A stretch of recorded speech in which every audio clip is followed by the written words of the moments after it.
Hello, my name is Ray Hughes, and I'm an interviewer for the Veterans History Project out of Washington, D.C., and I'm conducting this interview on behalf of the Cincinnati Hamilton County Public Library, located in Cincinnati, Ohio.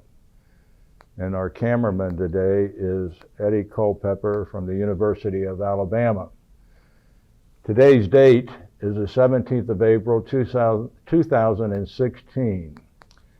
And this interview is being conducted at Blue Skies West Retirement Village here in San Antonio, Texas. And today we have the honor and privilege of interviewing a World War II veteran, Robert D. Inghram. And Mr. Inghram, it's a pleasure to shake your hand, and is it all right to call you Bob? Yeah, sure. Yeah. Well, you can call me anything. As they say, don't call me for late for dinner. Bob, we'll start out with some biographical information. Where were you born and when were you born, the dates? Well, I was born Morning Sun. Get phone out. It's buzzing. Yours is? Yours. Oh. There you go. Morning Sun, Iowa, on 18 May 1920. What was the other question? Where's Morning Star, Iowa at? Morning Sun. I mean Morning Sun. I'm thinking of Custer. It's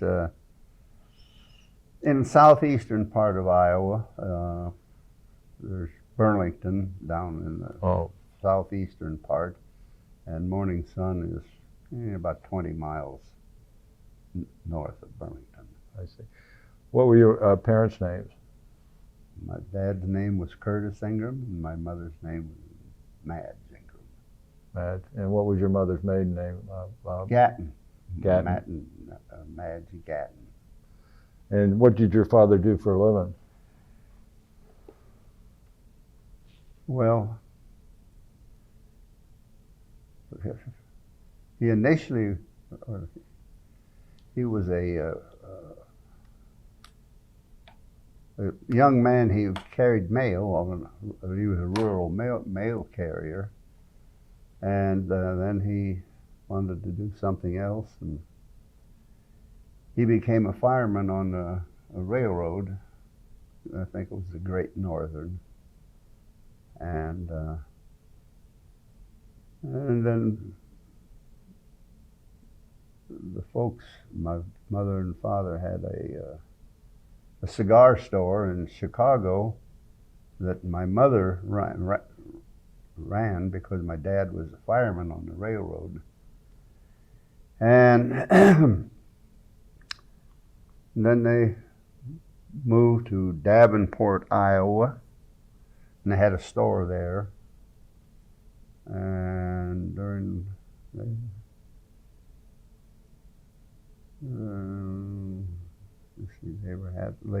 had a farm. That's where I was born, on Morning Sun, Iowa. My dad was, I guess you'd call him a hired man. He was working for a fellow that owned some land, and anyway, that's what he did. He worked for him. And then they moved to Burlington, and he went to work for the CB&Q Railroad, and that's what he worked there for. Oh my goodness gracious, I don't remember how long. It was sometime it was after I was born, so it had to have been, let's say, 1921 or 22. He went to work for the railroad, the CB&Q Railroad, and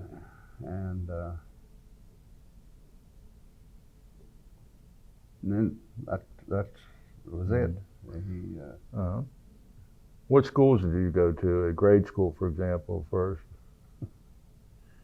Well, I started we lived in Burlington, Iowa, and I went to the grade school there, which was named Lawman School. as I recall, Lawman. That was it. And then we moved to a farm and went to a one-room schoolhouse called Buckeye School. And from that school I went to New London High School.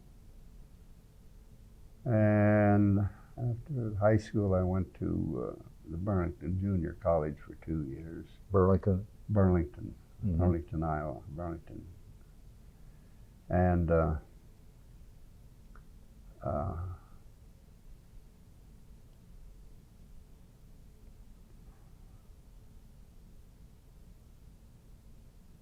I was going to say something else. Well, you were at Burlington Junior College for 2 years. Yes. And I was, my goal in life was to be a dentist, so I took a pre-dentistry course. And I was completed the pre-dentistry at the junior college and made application to the University of Iowa, and I was accepted. All I needed was $500 a year to pay for everything. I didn't have $500. My folks didn't have $500. Oh. So I didn't go to dental school. And I went to work. I thought, well, I'll go to work and get some money, and maybe I can go to school. Maybe I can go to the dental school a year or so later.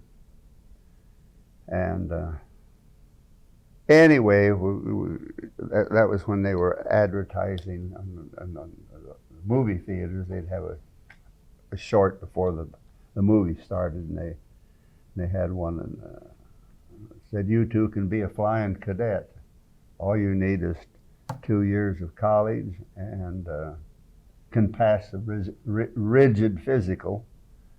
And I said, "Well, hell, I'm good physical condition. I got 2 years college." And so I made application, and I got called to go down to Scott Field in Illinois, east of St. Louis. And I went down there for a physical, and I found out I was a physical wreck. I had 2 teeth that had to be filled. I had to have my tonsils taken out, and I had to have a submucous resection on my nose because I'd had my nose broken playing football. And they said I had to get that done and have the doctors certify that they'd completed these operations, and the dentist and all that, which I did. And well, I got I sent it in as I was supposed to do, and they well, I was 20, and you couldn't be commissioned until you were 21. So I didn't go when they gave me a class starting date, which was November 28, 1940, and it was 9 months, and 9 months later I would be 21. So that's the class I was in. 41E was a flying school class. 41E? Right. 41E. Mm-hmm. And so anyway, that's when I got in the military. And that class, 41E, was where? Well, I went to Dallas, Texas. Went out to What field was that? Where you? Love Field. Oh, Love Field, yeah. And that course there was 9 months? No, that was 3 months. That was primary flying school. Primary. Then I went to basic school at San Angelo, Texas. And that was 3 months. And then I went to Selma, Alabama for advanced flying school, which was 3 months. So that was that totaled 9 months. And what's wrong? I remember that Oh. field in Selma. And so you were, at that point, you'd been a flying cadet, and now you were a second lieutenant. Second lieutenant, yeah. And you don't recall that date, I don't think, but Well, yeah, July 11th is when I graduated from flying Excellent. school. July the 11th, 1941. 41. Yeah. So you're now a second lieutenant Yep. in the United States Air Corps. Air Corps. And where's your first? First day, we were pretty, the ones that, there were 3 of us in the flying school class went to Selfridge. And they said, oh, only very good, you had to be very good to go to the fighters. And there were 3 of us went to Selfridge Field. And that's where my Air Force, or the Army Air Corps, as a second lieutenant, started out, was at the Selfridge Field. And that was north of, Selfridge was north of Detroit at a little town called Mount Clemens. Mount Clemens. Mount Yeah, Clemens, yeah. Michigan. Yes. I'll be darned. And what type of plane did they train you in there, or did they? The Bel Air Cobra. The Bel Air Cobra. That's right. The engine was mounted behind. I'm not familiar with that plane. You're not? No, sir. I'm sorry. I've Well, only seen pictures of it. Oh well, that was, and it was a nice flying airplane, but it was underpowered. It couldn't climb. It didn't have a. Oh, I don't recall that it wasn't supercharged. I know that it may have had a blower, but we never used it. It just wasn't a good airplane for a fighter. It was had a very high wing loading, and it would die if you got to altitude and you wanted to get down. And it was a very, but it wouldn't climb. It didn't have any capability. It was nice to fly. It was a nice flying airplane, and that was it. How long were you there? I got there in July of 41, and then war was declared, and our fighter group went to the West Coast, up in the Seattle area. We went to a little field out there called, God damn, what was the name of it? I can't remember the name. You had Pemberton, that was on further inland. No, we were out on the Straits of Juan de Fucas, and we went out there to protect the West Coast. What fighter squadron was that, or fighter group was that? This is the 31st Fighter Group. 31st? That was the 31st Fighter Group, and I was in the 308 Squadron. And you're protecting the West Coast at that time, looking for Japanese subs. Oh, yes, yeah. yeah. Now, just 1 second, though. I want to go back to what were you doing on December the 7th of 41? Do you recall? Yeah, very well. Where you were? I had burned up an airplane at Selfridge, and the P-39.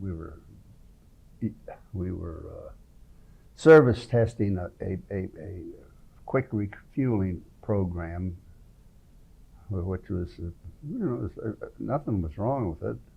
Yeah, there was a lot of things wrong with it, but it was a good idea.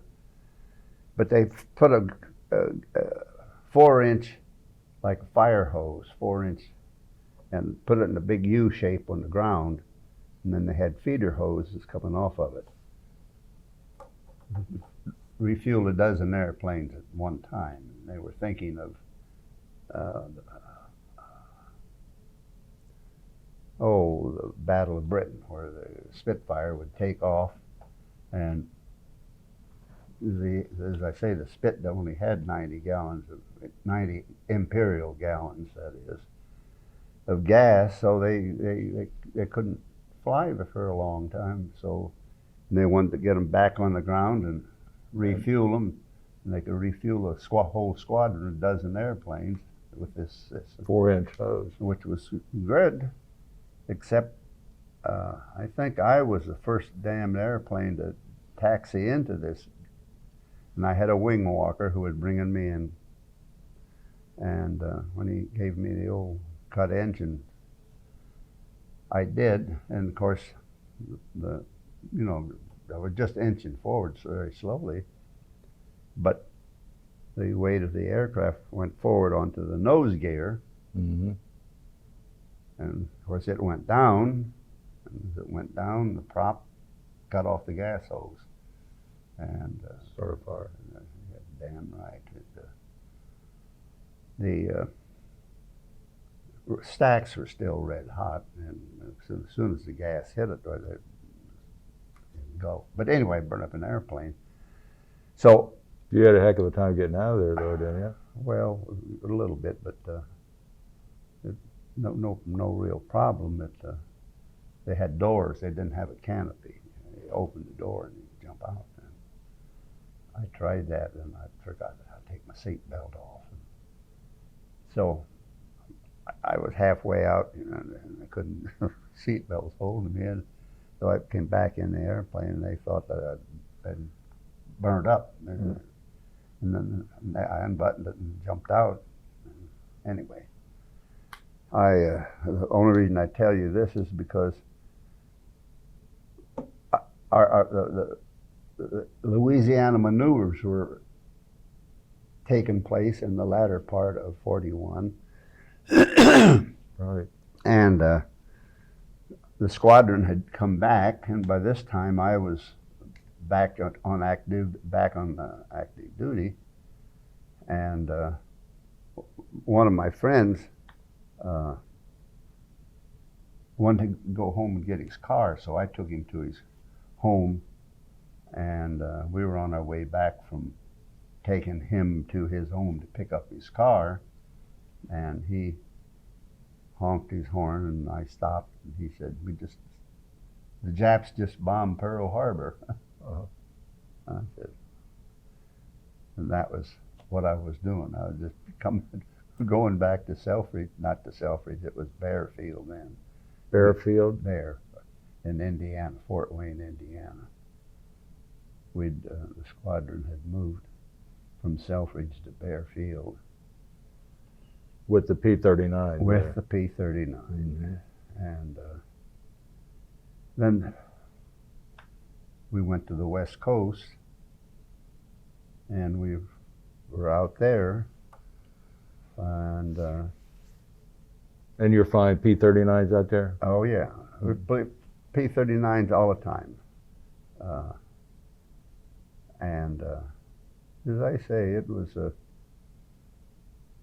a nice flying airplane, but it just was not a fighter. It really wasn't.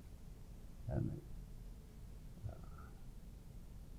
but Right now, that B-25 bomber group was out there too, Yeah. the same area. Well, they were at Pemberton. That's a little further inland.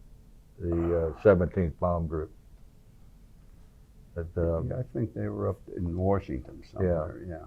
and they did do some time in Washington also. But so how long? If you'll just take us forward, then we're in the Pacific Northwest and patrolling the coastlines for Japanese submarines. Yep. And how long? Oh, I don't honestly remember exactly. It wasn't too long. They really, there was no submarine as far as, we never saw any, Mm-hmm. and I don't think there was any there, but Well, I thought there was. start to worry, yeah. And anyway, we went out there, and I'm going to say we were there a couple of 2 or 3 months, maybe 4, but I don't remember exactly how long. And it was and all I remember, we got alerted to go to McClellan Field down in at Sacramento. Sacramento, right. And we dropped our airplanes off there.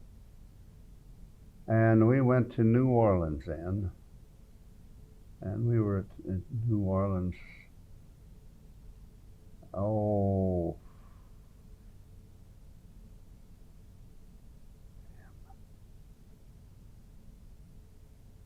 I don't remember exactly how long, but we were there still flying the P-39. Oh, you were flying P-39s there? Oh, yeah. Did you fly your P-39 from McClellan to New Orleans, or did you leave them there? No, we took them down to Sacramento and left the airplanes there.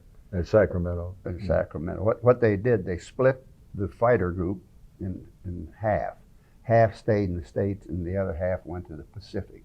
And the airplanes went with them to the Pacific. So So half of the group went to the Pacific. Right. Okay.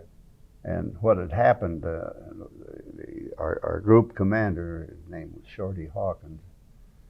Anyway, he got the 3 squadron commanders together, and he said, I want you to split your fighter group into 2 groups.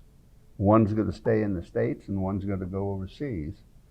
And I'll tell you which one goes where when the time is right. And he said, I'll tell you which group you keep. So the 3 squadron commanders, he figured if he told them that they won't know what half they get, so right. You make sure they're split evenly, as even as you can do, and that's what I'm told. I don't know that. What were the numbers on those 3 squadrons? Your squadron was which one? 308. It was 307, 308, and 309. And I was in the 308. Which ones went to the Pacific? Well, all 3 of them did. All 3 of them did. Half. Okay, I got it. The squadrons, they kept their.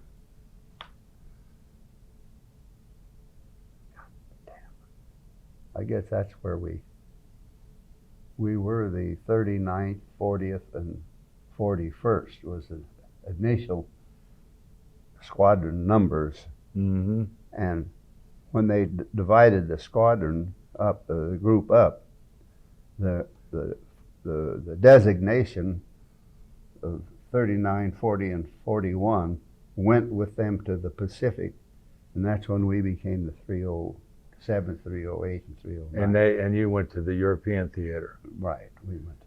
Yes. Now, see, that's kind of important. That's to differentiate that, for the listener. I forgot. No, so.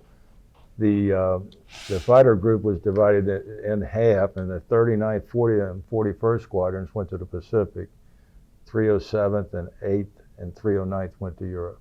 Well, you're right. We went to New Orleans, and then from New Orleans we went to Europe. Yes, with P-39s? No, we went overseas and we got Spitfires. I see. The P-39s are left here. We picked up new airplanes when we went to, we went from New Orleans to Manchester, New Hampshire. And we went by the Bell aircraft factory at Niagara. And we picked up new P-39s with 150-gallon belly tanks. And we were going to fly them across the North Atlantic was the plan. And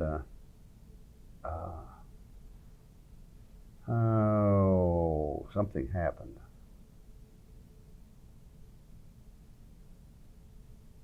Oh, yeah, that was it.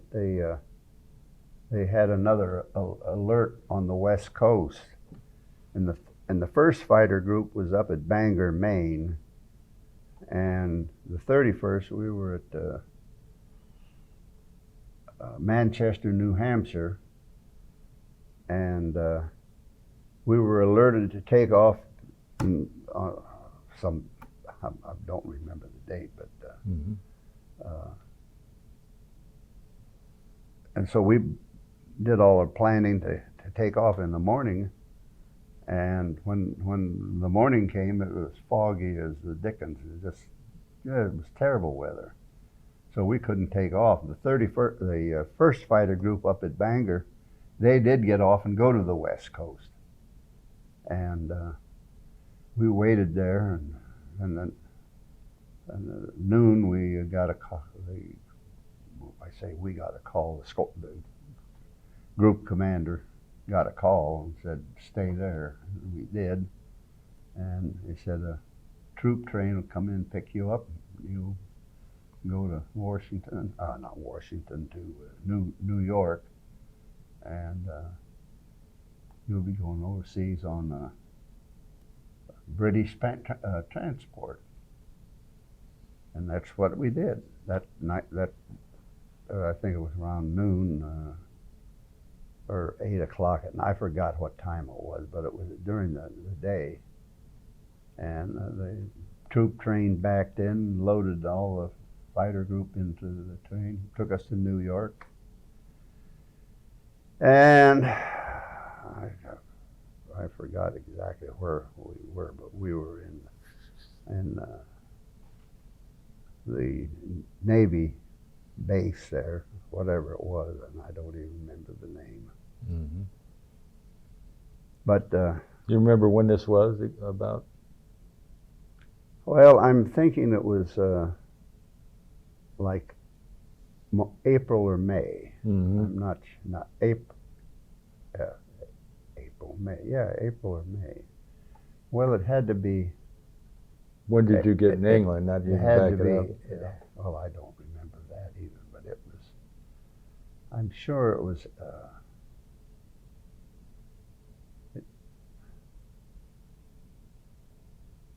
I'm going to say we went to England in March or April, because we come over there and we got the Spitfires and we flew those things for at least a month or so before we even went. As the Brits called it, operational, which was we went to southern England, and that's where we flew our combat missions from. So roughly about March of 1942, 42. you boarded a ship in New York. I think that's close. That's Yeah. close. And then we went overseas and got Spitfires. Where were you at when you got the Spitfires? Well, I mean, at a base in central. was that Kinley? England. No, that was Shrewsbury. Shrewsbury? Shrewsbury. That's where we picked up our first Spitfires, and we trained there for, I'm going to say, a month. What can you tell us about the Spitfire? That's a British fighter plane. Mm-hmm. And what engine did It had the Merlin, not the Packard build. It had the Rolls-Royce? Rolls-Royce Merlin. Was that water cooled or air? Oh yeah. Mm-hmm. It was an inline engine, and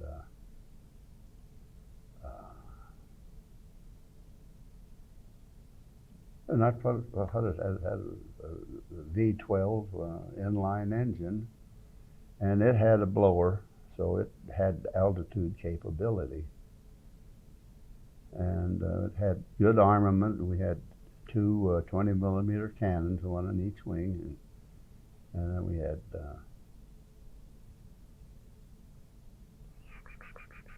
8 30s, 4 in each wing. So we had 4 30 calibers and 20-millimeter in each wing.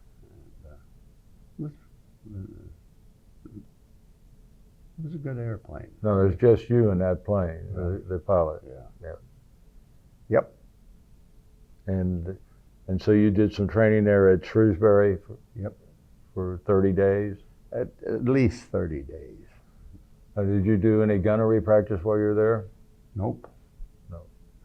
Just That's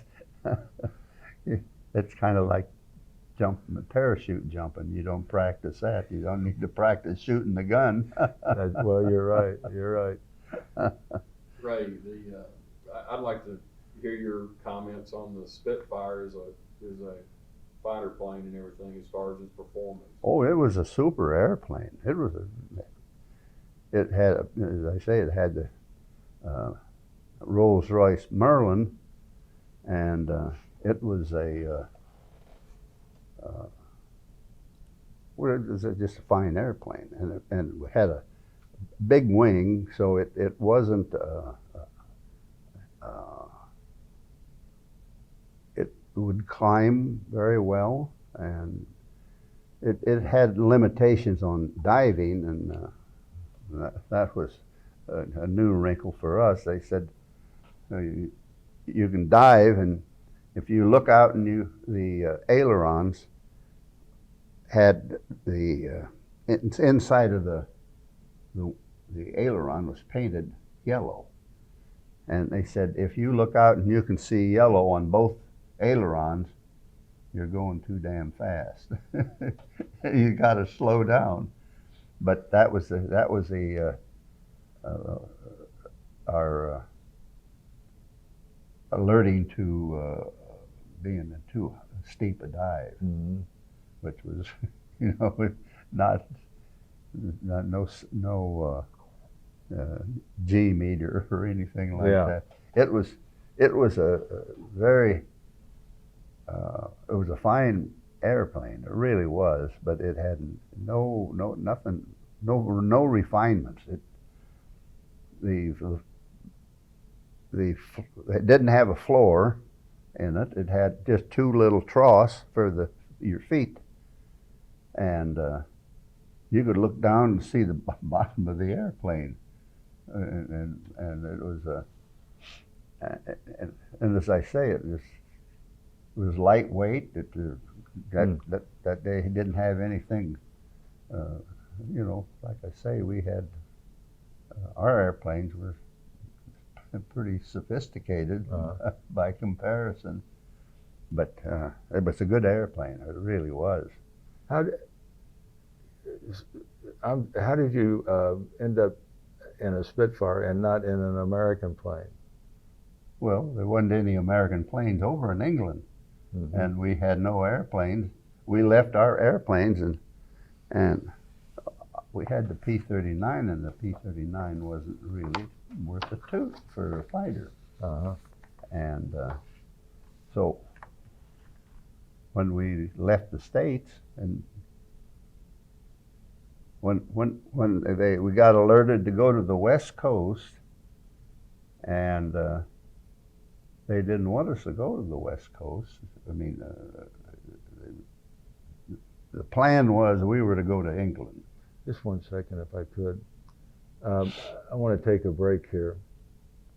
If you'll stop that, please.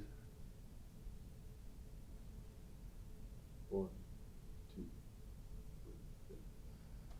Well, we're back after that short break there, and you were saying that the Spitfire, you had American identification on the wings because you're an American squadron flying British planes in England. Right. And are you still at Shrewsbury, or have you moved now? Well, we left Shrewsbury, and when we left Shrewsbury, when we were at Shrewsbury, we got Spit 1s. They were Battle of Britain airplanes.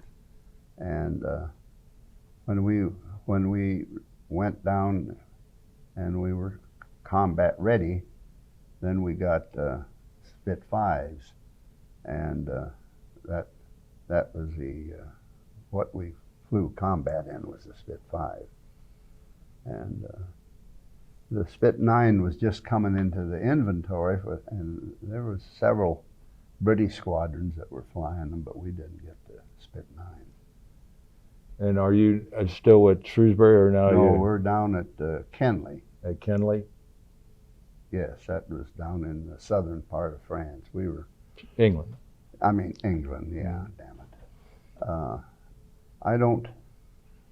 We were about halfway between London and the English Channel, the fields, Kenley was. And the three squadrons, one squadron was at Biggin Hill, we were at Kenley, and the third squadron was farther to the west, but we're all about the same distance from the channel. I see. And I can't remember the name of the base that the other squadron was at. What was the difference between a Spit 5 and a Spit 1? Well, the main thing was the armament. I think the engines were basically the same, and the airplane was basically the same. The airframe was the same. Right. And all they did, we had the American markings on them, and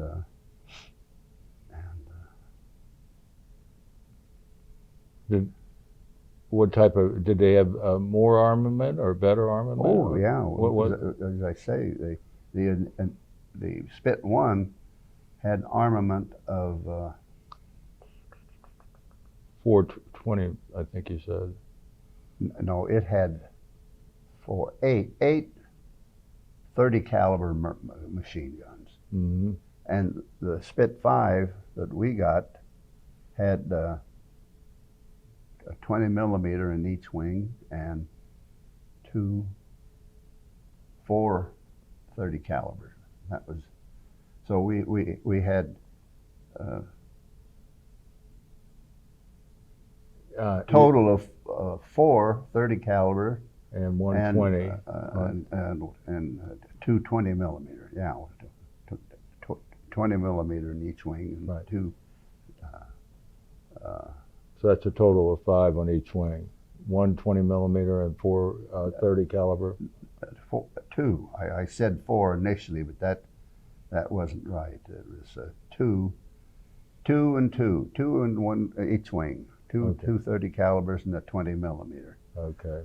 And the Spit 1 had the four 30 calibers. That was their armament. I see. Yeah. So now we're at Kenley, and and you're in a Spit 5. And when is your first combat mission going to take place? I can't tell you that right away. When we got down there, What month would that have been in 19? I was shot down in. God damn it! August 19th. I was shot down August 19th, and That's 1943 or 42. yes, Yeah, December 41. Yeah. August 19th of 1942 is when you were shot down. Yep. And how many missions had you? I was on my 5th mission. And where were you shot down at? What area?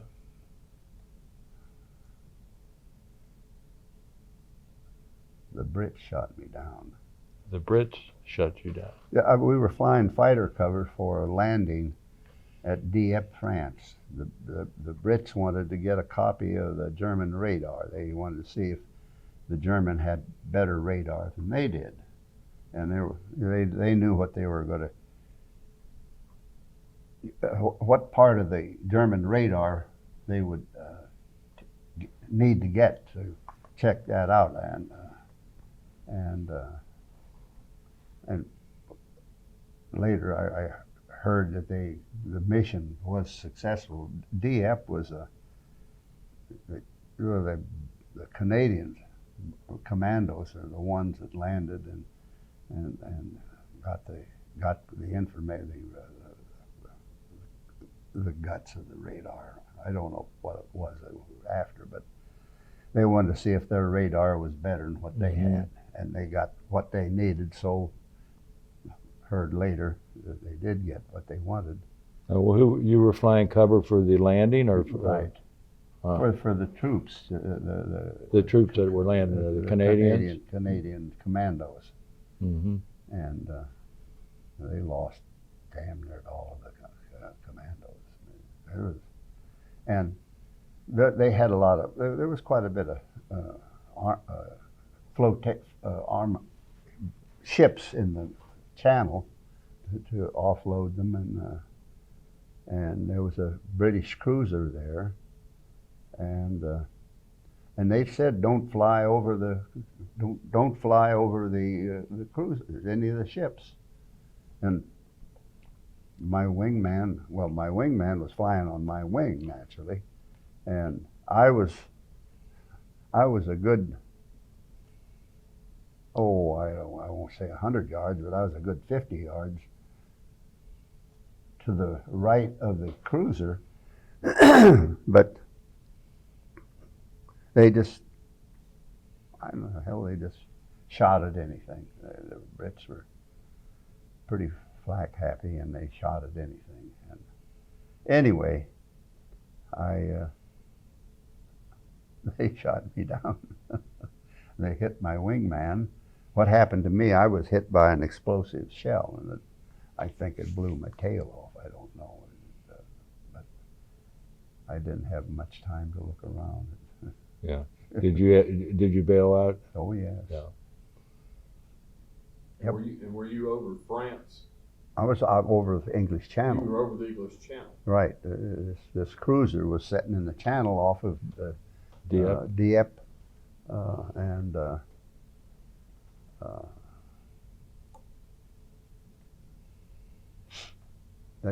they shot me down. So you landed in the English Channel then? Yes, indeed. And I spent 40 hours in the channel in a one-man dinghy, attempting to paddle back to England, which was, it was about it was roughly 100 miles, I think, from where we were, Dieppe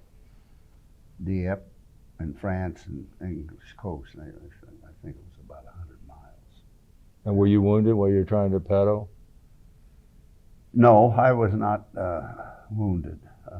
I'd been banged around a little bit, but I was not hit by it. How'd you get the dinghy out of the plane? Well, the dinghy was part of the parachute.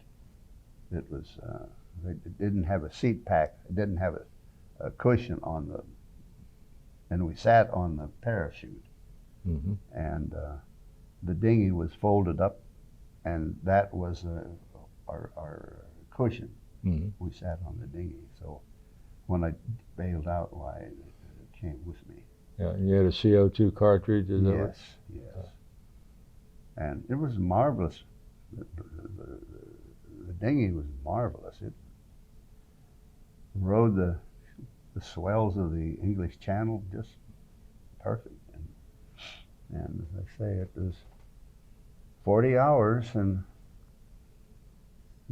at 40 hours, and then what happened? I drifted onto the French coast, and 3 Germans met me. And of course, the German officer, when the troops had picked me up, took me down to their officer, he said I was very lucky. And I said, how's that? He said, you now have German life insurance. Had a sense of humor anyway. Yeah. And I thanked him. Son of a bitch. Are you a first lieutenant now? Yes. Yeah, that's it. Yeah. And so you're shot down by friendly fire on your 5th mission. Yep. Off of Dieppe, France, trying to row, spent 40 hours in the English Channel, and I guess the tide drifted you back in, so to speak. Or well, I allowed us how I didn't want to spend another night on in the channel. And so I started paddling toward the French coast because I thought, well, hell, they briefed us on the French underground, and they were, you know, they led you to believe the underground people was everybody, everywhere with, you know, the Germans were, they were more German standing waiting for. And they did, that's what they did. They were there watching, because there was a lot of airplanes shot down at Dieppe that day. What about your wingman? Was he shot down or he? No, he was hit, but he got back. He just had a shell through the wing, and he got back to England. And Who was your squadron commander? And his name was Fred Dean. DEAN? Yep. Fred Dean. And do you remember any of the guys that you were in the squadron with during those days before you were shot down? Oh, hell, I knew them all then.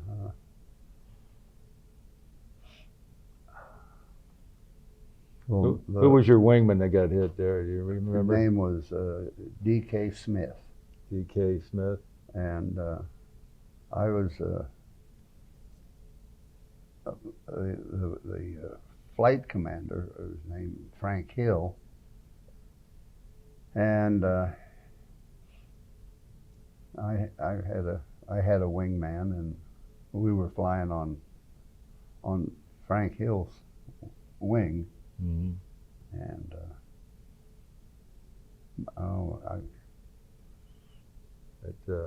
I can't remember.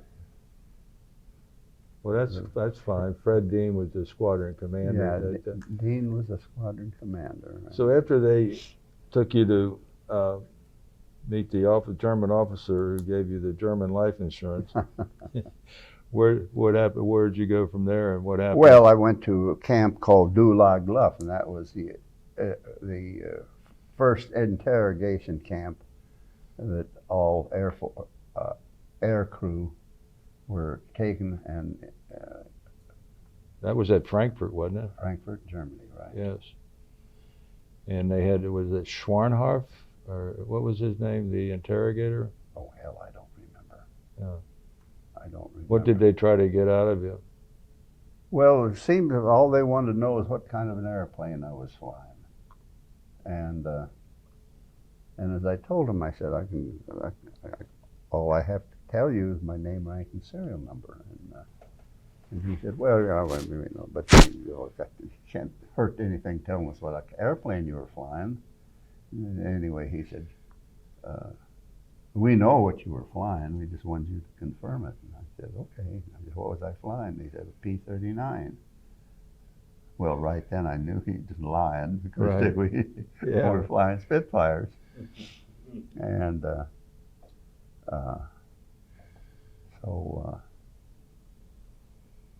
but that was the main thing. And what was interesting is my interrogation officer was a very dapper German. God, he was very pleasant, spoke perfect English. And I asked him, I said, my God, you speak excellent English, far better English than I do German. And he said, well, I ought to. He said, I sold cars in Miami after World War I. Is that a slick car salesman? he really, and he was very pleasant. He really was. Well, you said just something there. Did you speak German? No. Oh, okay. All right. No, that's what I say. He spoke better English than I did German. I didn't speak German. And he had been a car salesman in Miami, so. Yep, he said I'd ought to speak good English. He said I sold cars in Miami. Oh my goodness. And then I asked him, well, why are you back here? And he said, well, Hitler put out the decree that the Germans who were in foreign countries on the blue card or whatever it was, that if they wanted to come back to the fatherland and see their families and the German would pay for their transportation back. And he said it sounded pretty good. So he talked to his wife, and they decided to go back to Germany, and when they got back there, they removed their license to go back to the States. And he wasn't disappointed, because at that time Germany was doing pretty good in the war. And, but anyhow, that was it. Yeah. Did you see any other prisoners while you were there at Frankfurt at the Dulag Luft? Oh yeah, yeah. We heard there was a new group of prisoners coming into Dulag Luft. And, anyway, I pulled a cable over to the window, and I had a transom that opened at the top. The regular windows that opened out this way, they'd come in and close them, and they were frosted glass, so you couldn't see through them. Mm-hmm. But they didn't do anything with the top transom. And I could look out there, and I could see the road, and I saw. And they told me that they said, "We have one of your squadron mates are coming in, an American." I said, "Oh, what's his name?" He said, "Oh, we don't know. Yeah, we won't know for a while." And well, I'm looking out there, and I see him coming in. When I see who it is, it's Ed Tovey, and he was in. He wasn't in our squadron. He was in the 307th, and so I knew Tovey was there. And so they came in and told me, "Oh, the American is coming in. His name is Tovey." And I said, "Oh, very good, thank you." And they said. They asked me if I knew him, and I said, "I probably do, but I don't." Yeah, I tried to act as if I didn't know him or I knew of him, and so they told Tovey they had American. His name was Inghram, and Tovey said, "Oh, Inghram, you know." Oh, hey, you know, so they knew right away. He knew who the hell I was, so they knew we knew each other. But anyway, that was how that happened. And then when they let us out of confinement, we'd go over. Then there was when they had around 20. Prisoners there, then they would march us down to the train station, load us on the train, and take us to Luft 3, Stalag Luft 3 at Saigon. Saigon, yeah. And So then they sent you. I wanted to ask you, while you were at the Dulag Luft, were you in solitary confinement, so to speak, or? Oh yes, hell yes. I was all by myself in a room, and one thing, the door does not have a knob on the inside. It's when it's closed, it's closed. Yeah, this is the first time we get to have some inside information about Dulag Luft, you know. Oh, okay. And that's where they took all of you boys when they captured you. Oh yeah, all the, well, the British, the Canadians, all the Allied airmen, all the officers. I'm not sure whether the enlisted people went there. I think they did, but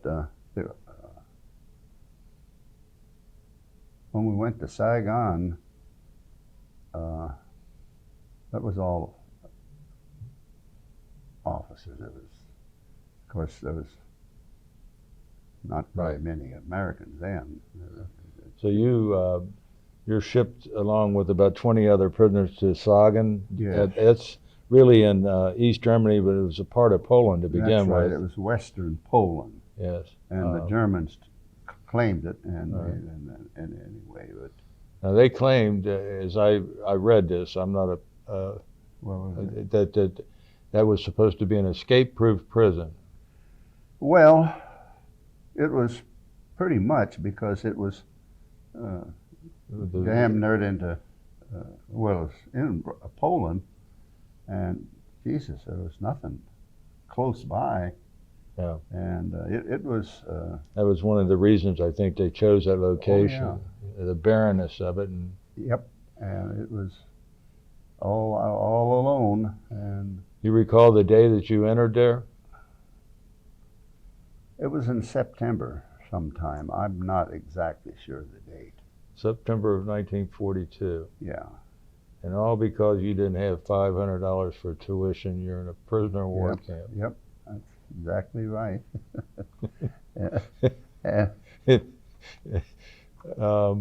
It's not humorous, but Well, it isn't. so when you arrived at Stalag Luft 3, you are going now in with a bunch of Englishmen and Australians. Is that correct? What nationalities were there when you went into the camp? Oh, into Stalag. Stalag Luft 3? Yes.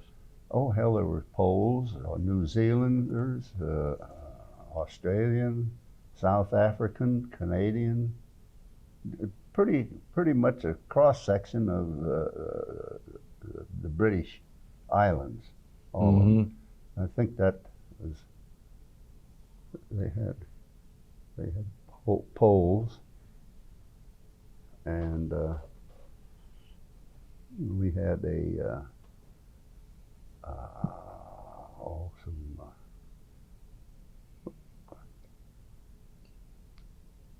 Well, you name it.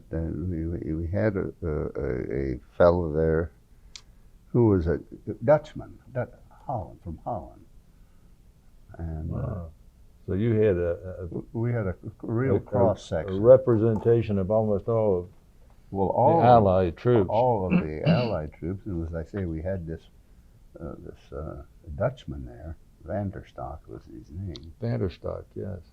and he was our medic, so to speak. He wasn't a doctor, but I think he was a Well, like lowman before the war. And anyway, after the war, he was one of the three who escaped through the tunnel and made it back to freedom, because he spoke the language. He spoke Dutch, German, French, and English, all three of them. So what he did, he went to the train station when he got out of the prison camp, bought a ticket. He had money. He had civilian clothes. He bought a ticket to Holland, and when the train came in, he got on a train and went to Holland, went to his parents' home in Holland, and they got him on a boat to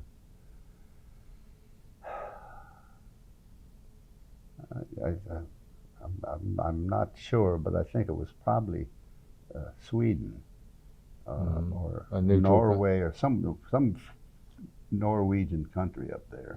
I don't remember the exact name. So, but he after the war, he went back to medical school, became a doctor, came to the States, practiced medicine at Ruidoso, New Mexico. And we, as I say, we had POW reunions almost every year for a long time. And Vanderstock, he and his wife were coming to a POW reunion, and I'm kind of. That's all right. We're going to come back, but you just continue. Anyway,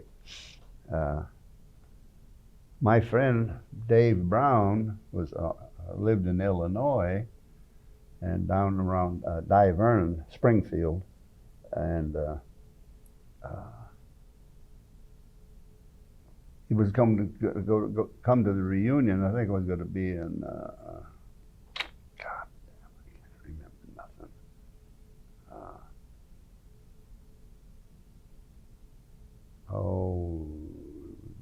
Damn big basin. I forgot the name. I can't even think of it. What state? Well, it was not Indiana, Ohio, I think. But anyway,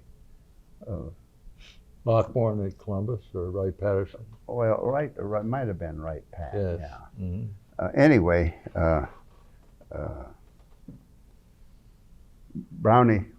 Dave Brown was going to come to the reunion, and he didn't have. His wife said, "Well, I'm not going to go to Chicago and hope we get a seat on the airplane." So she didn't go to Chicago. She stayed back at home, and Brownie went to Chicago, and this is one seat. He got it, and it turned out to be Vanderstock's wife's seat because she got sick or something, couldn't go. So Brownie sitting in the seat, and Vanderstock come over and sat down, or came in and sat down, and they struck up a conversation. Where are you going? I'm going to the POW reunion in, where did we say? Wright-Patterson. Wright Pat. Yeah. And the other fellow said, Vanderstock said, well, I'm going for a POW reunion also. Oh, well, what's your name? Vanderstock. Oh, very good. And we knew Vanderstock. He was, and anyway, that's how they met. And it's kind of interesting. It Yeah. turned out that they,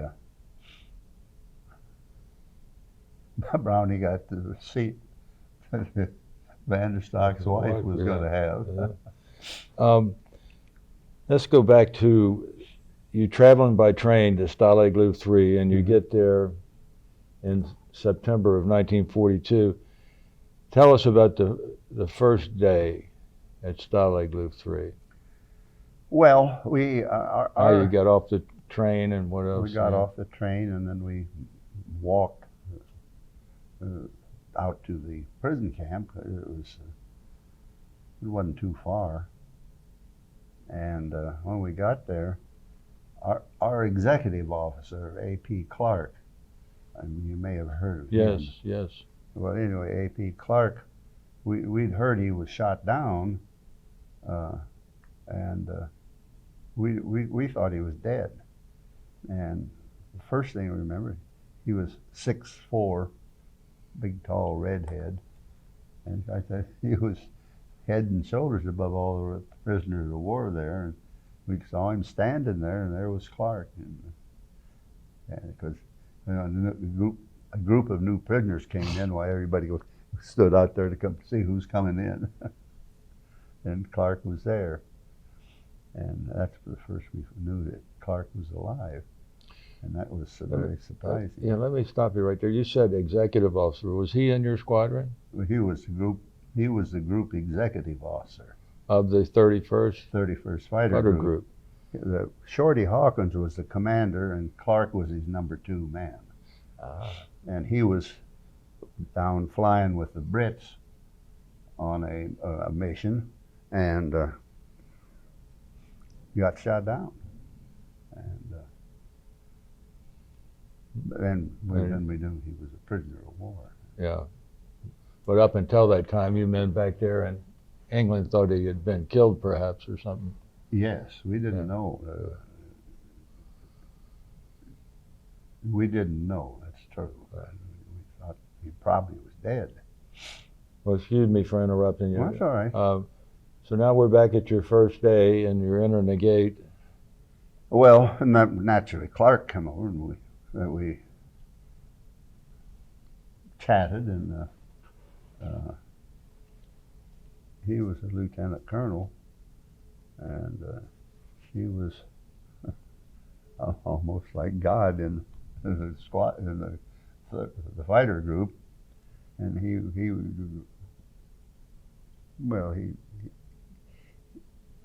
everybody knew him, but he wasn't one of the boys. He was a little higher in the hierarchy, but he was pretty friendly.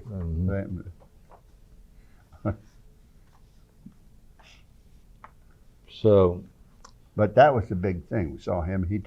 He told us, here's the room you're going to be assigned to, and I don't know where the hell Tovey went. He went to another barracks, and I went to another one. And anyway, we got located and got our bed clothes and things, and that was the first day. Did they interrogate you or anything when you first went in that first day, the officers, or? See, that was the main thing they did when somebody came in the prison camp. They interviewed them very. The Americans interviewed them. Well, or what? Well, there was only 2 other Americans. I mean, the friendly forces interviewed them, so to speak. They checked and make sure they weren't a spy coming in. The Germans were sending in. Planned. Planned. Yeah. And well, they didn't do that to us because Clark knew both Tovey and me. Right.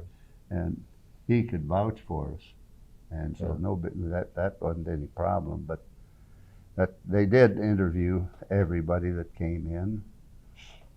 And if there was somebody that knew him, well, that was sufficient. Right. So you're assigned to a barracks in the North Compound now. No, this was the East Camp. East Compound. East Camp. There was the East Camp and a Center Camp at Saigon. And then they built a North Camp, and they moved all the Americans. By that time, see, that was in roughly the next 43, roughly, yes. September of 43, November. Well, it was probably like July of 43. We were moved from. So when you first went there, you went into East Camp. Right. There was only an East Camp and a Center Camp at that time. Yes. And you're housed with different nationalities, people. Yeah. Well, there was an American in the room. He was an Eagle Squadron. See, they had right. Eagle Squadron. I forgot his name now. But there was this American that was an Eagle Squadron guy. And there were several Canadians. There were 8 men in the room. And there was this one Eagle Squadron guy, several Canadians, and a couple of Brits, and me. And that was the spread of. What was a normal day like at Stalag WWII? Yes. From morning to night, so to speak.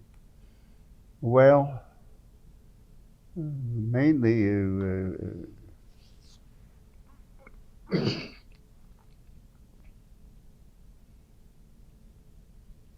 I can't honestly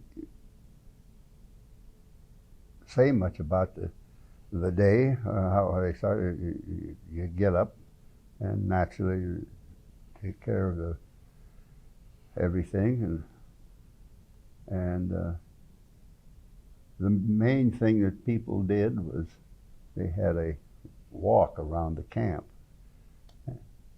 Now, how you like that? That shut.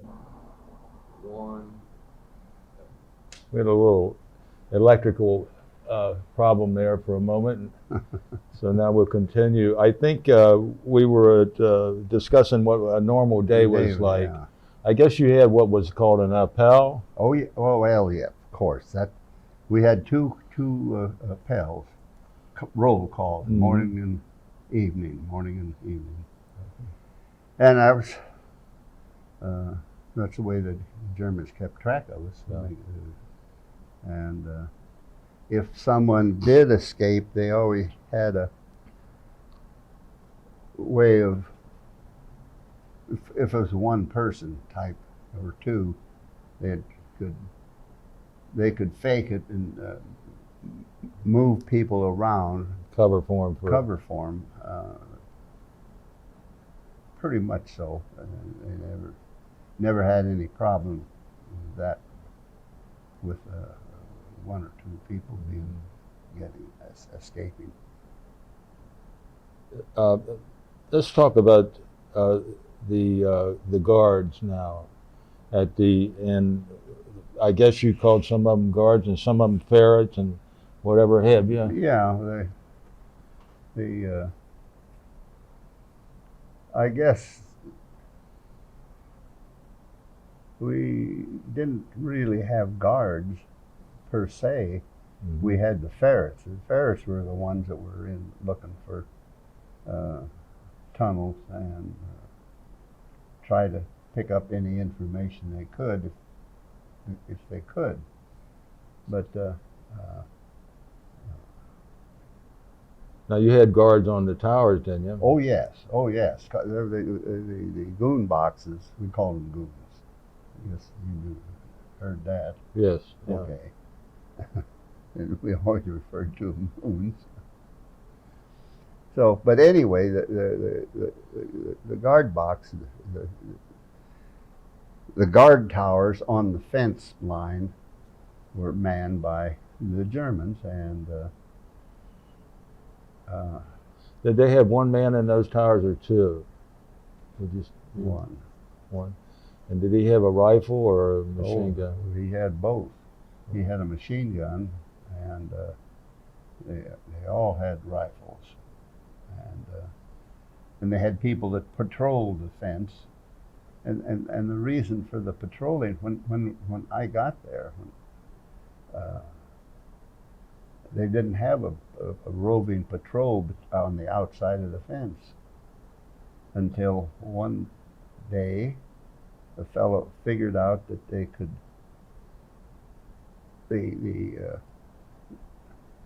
you've seen a picture of the German, the guard box. Anyway, initially, the guard box had the 4 legs on it, two on the inside and 2 on the outside. And Of the fence? Yes, and they would come up there to do it.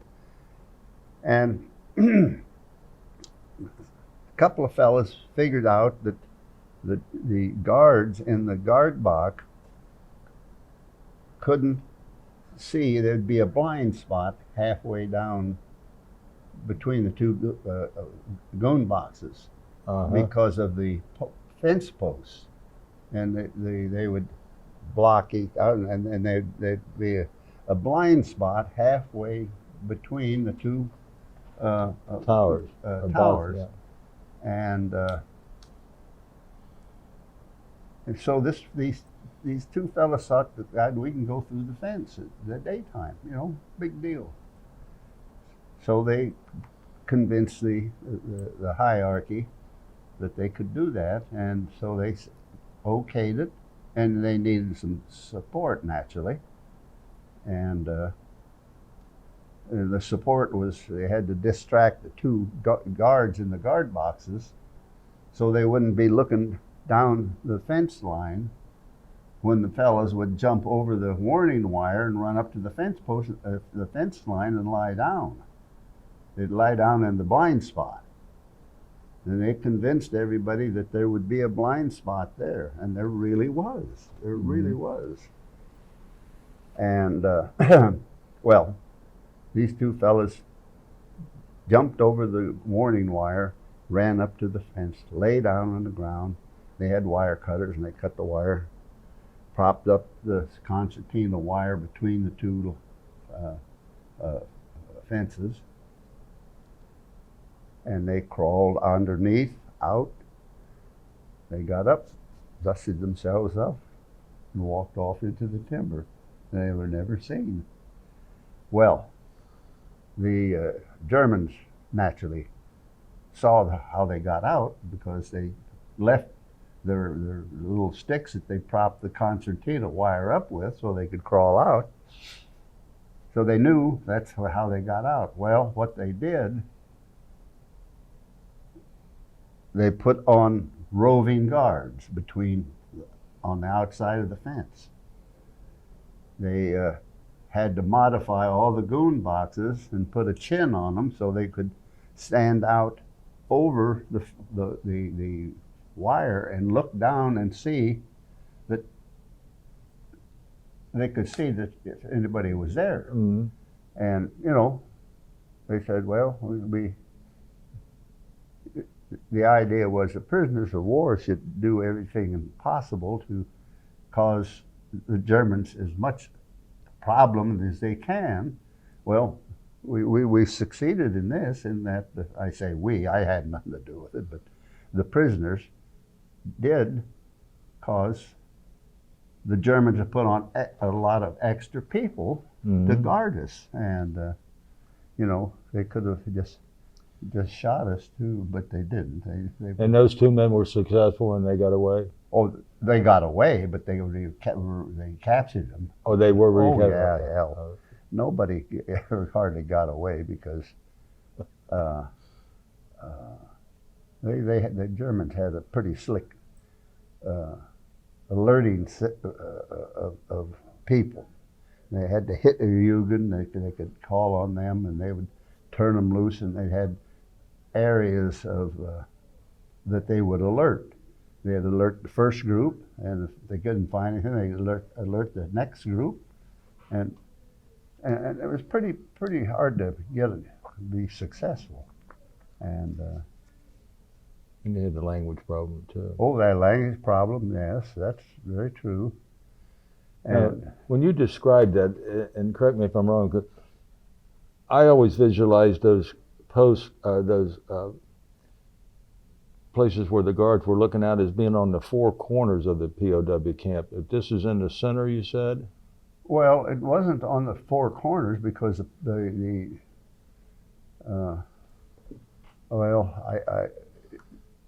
weren't necessarily on the 4 corners. Okay, They had a goon box wherever they thought they needed it. okay. And where these fellas figured out there'd be a blind spot, there was a goon box here and a goon box here. And then the fence post for the fence was here and here. And these fence posts would be a blind spot, and they grafted it out and showed how it would work. And it was true. It really worked. Yeah. And Well, you had a warning wire here. yes, Okay, and then you had a fence. yes. Then you had concertina wire. Well, the fence was here and the fence was here. Right. And it was about, I'm going to say, 4 feet between the two. Mm-hmm. And then they had concertina wire In there. staked down in there. So And they had to cut through this fence wire, then lift up the concertina and wire, then cut through this fence cut the next fence. Yeah, and get up. right. That took quite a while for them then, I guess. Yeah. Well, it went pretty, and when you cut the wire, it made a hell of a racket. They were concerned about that, but they couldn't do anything about the noise. But they had guys boxing here and boxing over there and hooping and hollering and all that stuff. And so they distracted the guards in the guard box. That was all this, and it worked. You mentioned a key word a while ago before we go any further. You said the hierarchy. What is the hierarchy at the prison of war camp? Well, it was a military organization. We had a senior officer, he had an adjutant, he had security people, and it was all organized. And you didn't have any trouble organizing it, because they'd say, "Damn it, you're still in the service. That's right. You might be a prisoner, but You're going to follow orders." That's right. And we had a group captain. Massey was a senior British officer. What was his name? Massey. Massey. Oh, yeah. Group Captain Massey. And he was a World War I guy. And anyway, He's a hell of a nice guy, as far as I know. I never talked to him. Who was in charge of you? Who was yours? Our senior officer's name was Goodrich. Yes, familiar with him. I forgot his first name, but his last name was Goodrich. And he was shot down in like December of 42. Right. And he was flying a B-25. And when he came in with it, he had an adjutant, you know, and as I say, it was all organized, and we had security people, and so that was when I said the hierarchy. That's what I was referring to. Right. Clark was head of security, and Goodrich was the senior officer. And an adjutant, I think you said. yeah, his name was Houston. Houston? Major Houston, yeah. He was a non-rated officer that went along for the ride to see what it was like, and he was flying in the same airplane with Goodrich. Goodrich was the colonel, and so Goodrich made Houston his adjutant, and they took care of all the. It wasn't a hell of a lot, but there were certain things that had to be done.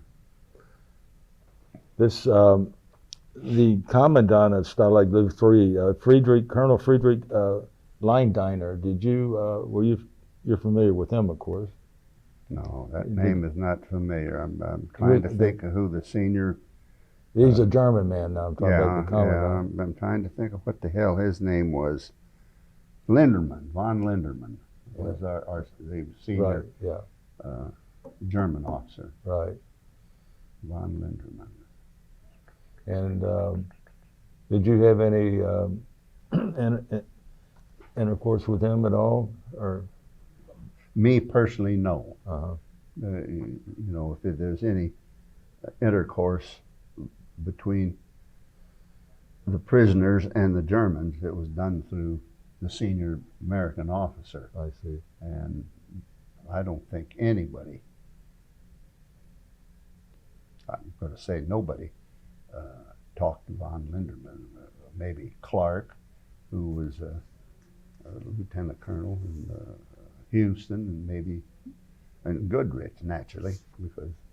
So you're actually there at Stalag Luft 3 in August of 1942. Mm-hmm. When did you become involved with any type of escape activities? Well, that was my friend Tovey. Ed Tovey was an American. He was in the 31st Fighter Group also. And Ed became good friends with Floody, Wally Floody, who was the big escape guy for the tunnels. And he was a Canadian gold miner in Canada before the war. Uh-huh. And so Floody was considered an expert as being a miner. He knew more about mining than anybody than we did. But anyway, Tovey became good friends with Floody because Tovey was a dyed-in-the-will smoker. He had to have his cigarettes. And Floody had he had the Canadian cigarettes were coming into them. They were established.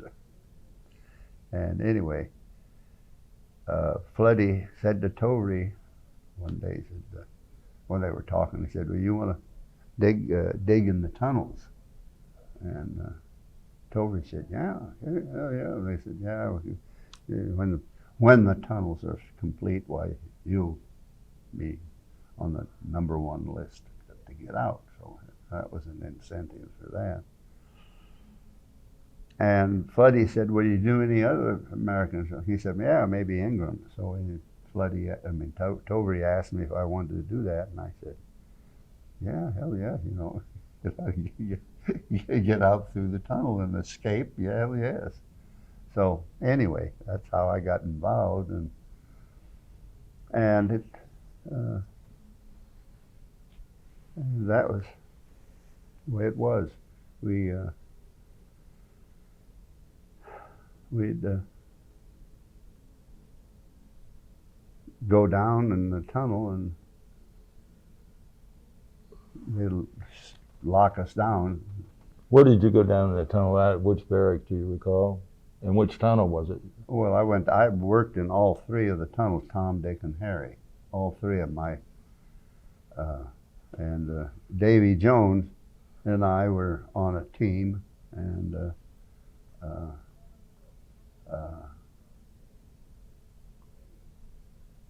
of course, after the war, I did my duty for Vietnam. I got my year's worth of time there. And when I came back, I was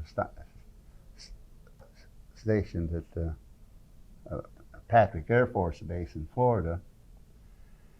And Davy Jones was the commander of the Eastern Test Range. He was a 2-star general. And hell, I knew Jones real well because as I say, we dug in the damn tunnels. And anyway, he was the commander, and naturally, I knew Jones better than anybody else in Patrick, and we became really good friends. And my wife and Davy's wife, Nita Jones, and my wife, Catherine, they became very good friends. And anyway, we did a lot of things together. And Let's go back to Stalag Luft 3 then. Yeah. And so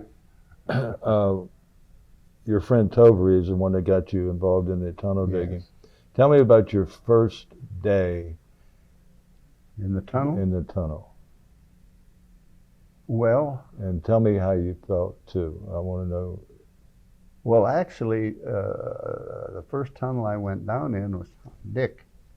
And that was the one that was in the center of the washroom. And that was where the drain water went. Had a sump there, and the water would fill up with a half full of water, and then the water would run out.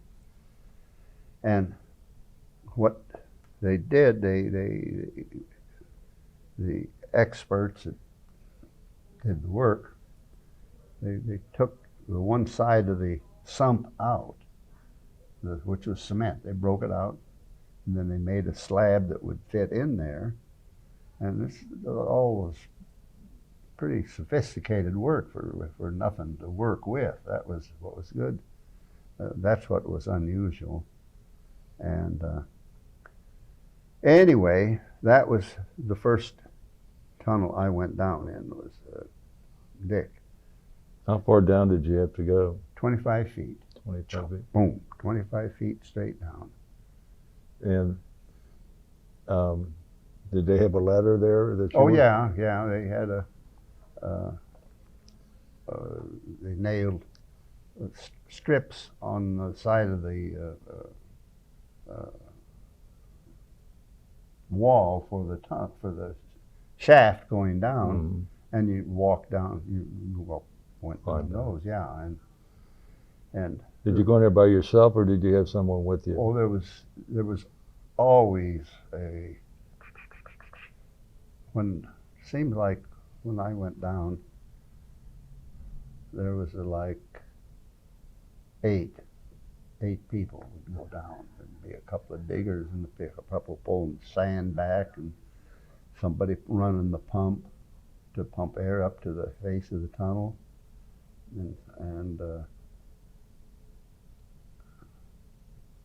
Well, there were 2, 4, 6, 7, about 8 people would go down at a time.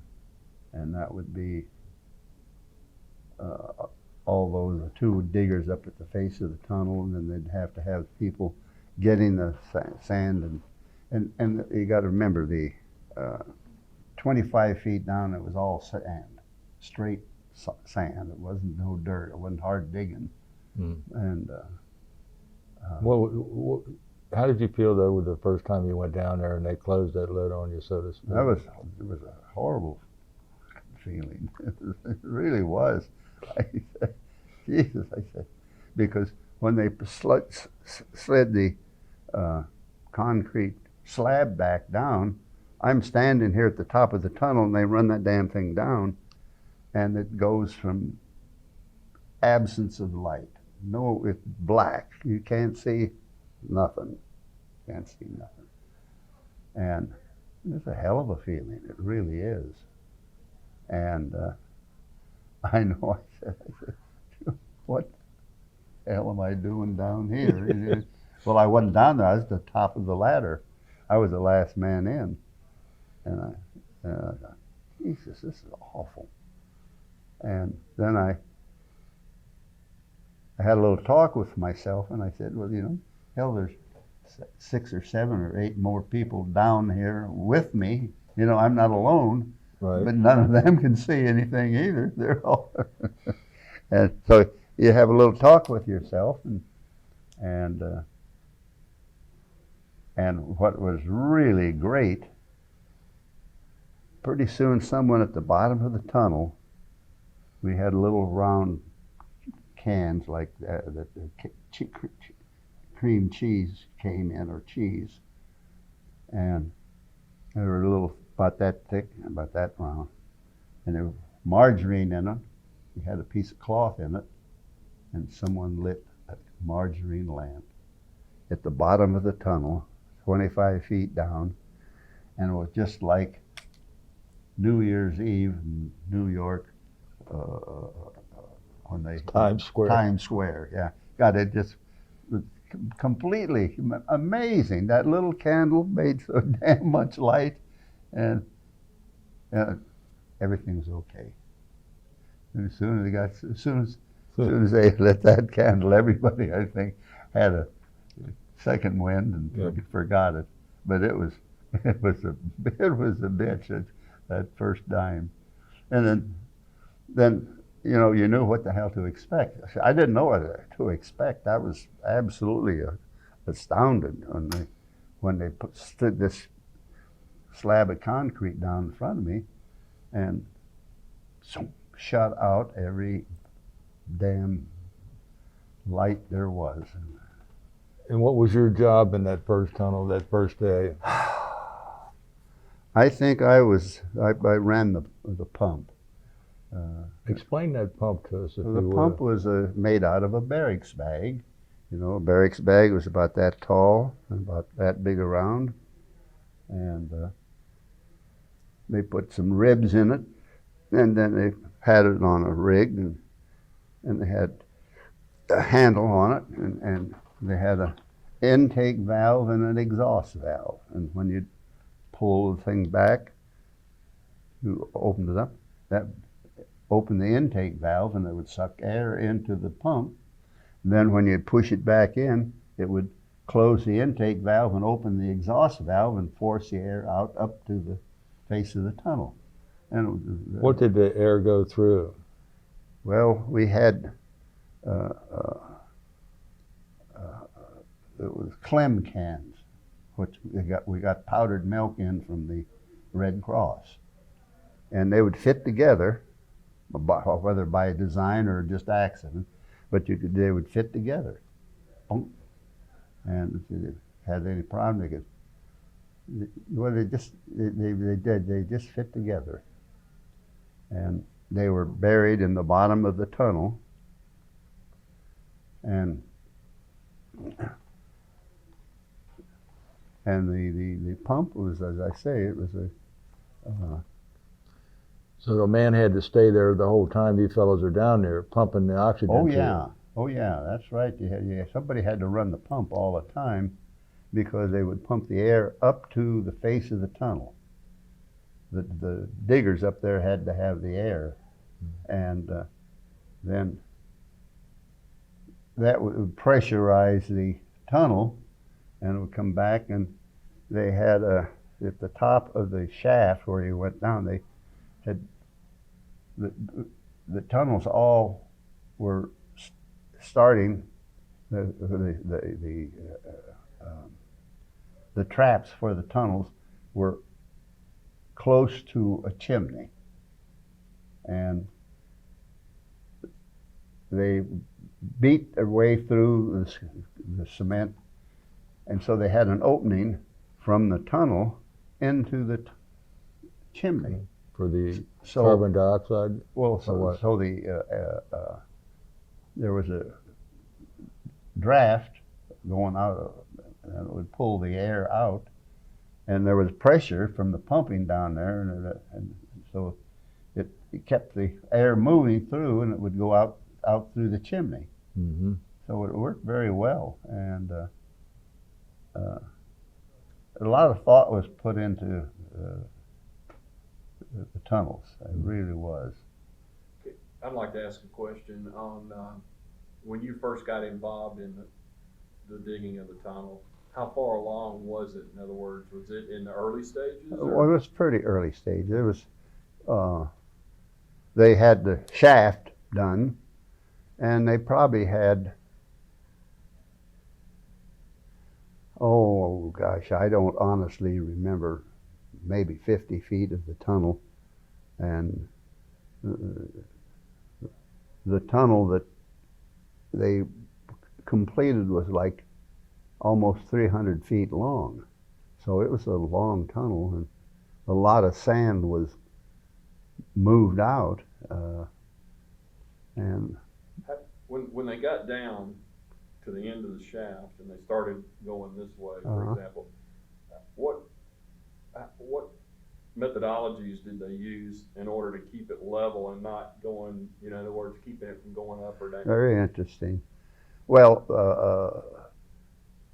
the right to left, we had a compass, so you could that compass would work down there. So they knew that they were, if they wanted to go on west. You just had that compass and it was telling you. You were going west, but that didn't tell you if you were up or down. Right.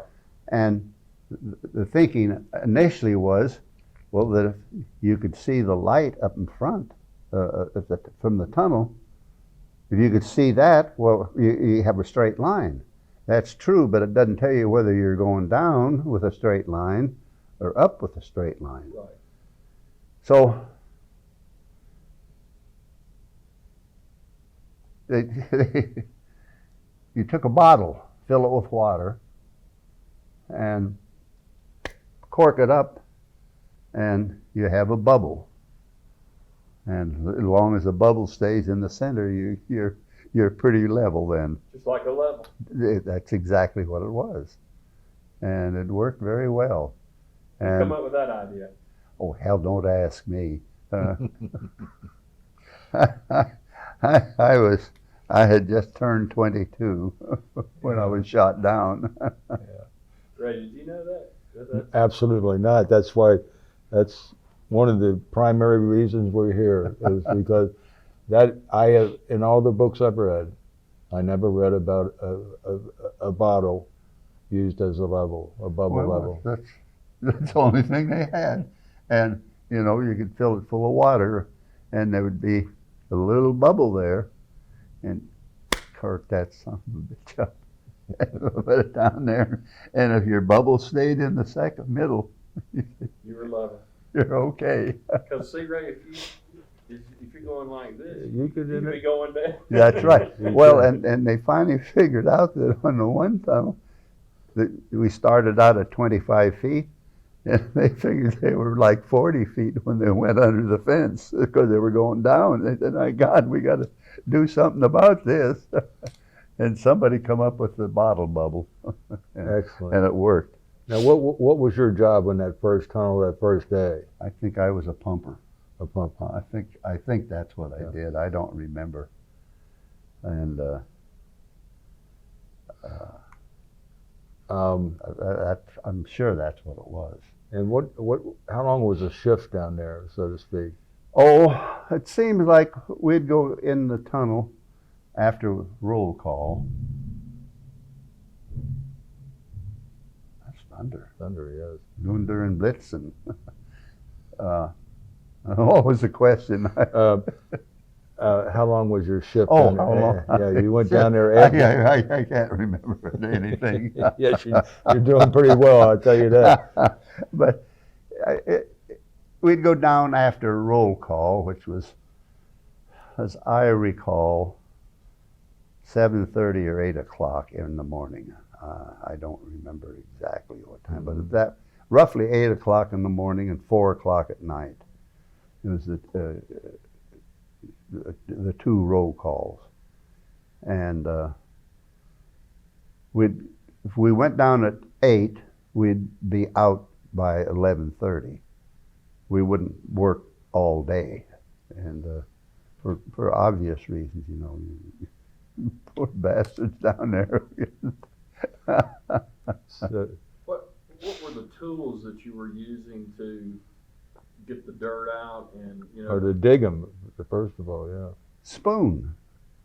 You dug with a spoon. Well, hell, we didn't have anything else. Didn't have anything else. That's what I said. We really didn't have a heck of a lot. But to take a big spoon and as I say, it was sand, so it wasn't hard digging. You could dig a hell of a lot of sand and then you had to fit a frame in there, and then you had to put boards on the top and down the side, and then you had to pack the sand back up on top of there to make it solid, so if it had a cave in, so it wouldn't crash down on it. So it was a... Now,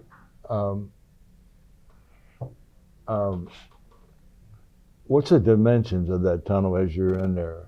The tunnel was 23 inches. 23 inches square. Yeah. And how'd you come up with that number?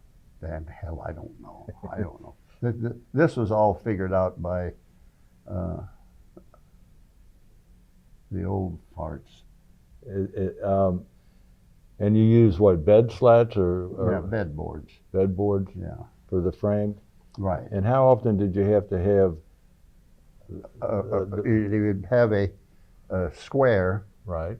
and you'd have dovetail like that, fit like that, Mm-hmm. and that would be the top board, and the bottom board would be the same. And the sides were notched, so the tongue and groove, the tongue would fit in there, and on the bottom, and you pack the sand all around it, and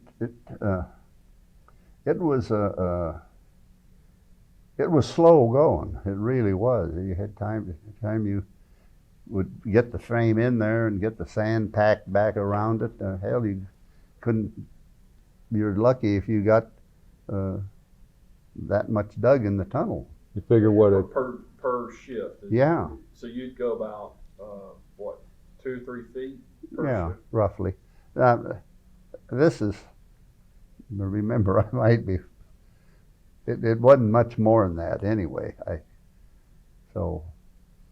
And did you have an afternoon shift or not? I never, it seems like I never worked in an afternoon. It seems like I always went down in the morning. In all three of them. And I don't know whether we had an afternoon group. I don't remember. I can't answer that. And that candle that provided the light, did you move that up as the tunnel diggers were moving up? Oh, yeah. Well, Or did you have more than one candle? Oh, yeah, you'd have a couple. You'd have one down where the pumper was, and that's where all the activity was, at the bottom of the shaft coming down. And then the next one would be up with the diggers. Did you build railings into the deck? Like, Railing, yeah, for trolley. a trolley? Yeah, yeah. Okay, you had to build a trolley too then, Oh so to yeah, we speak. had a trolley, and we made wheels. The wheels were about that big. They were flanged, and we had in the barracks, they were prefabbed, and they would have a strip about inch and a half wide and about a half inch thick that would go where the two slabs would be erected, and they put these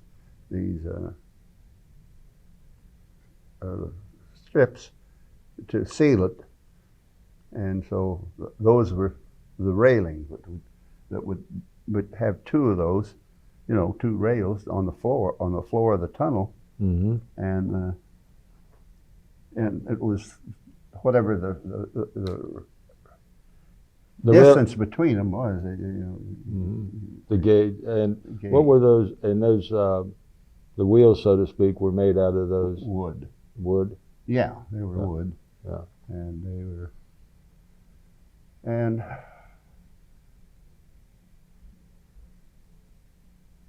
and I had nothing to do with building those. Those were taken, that was all done before I got the digging.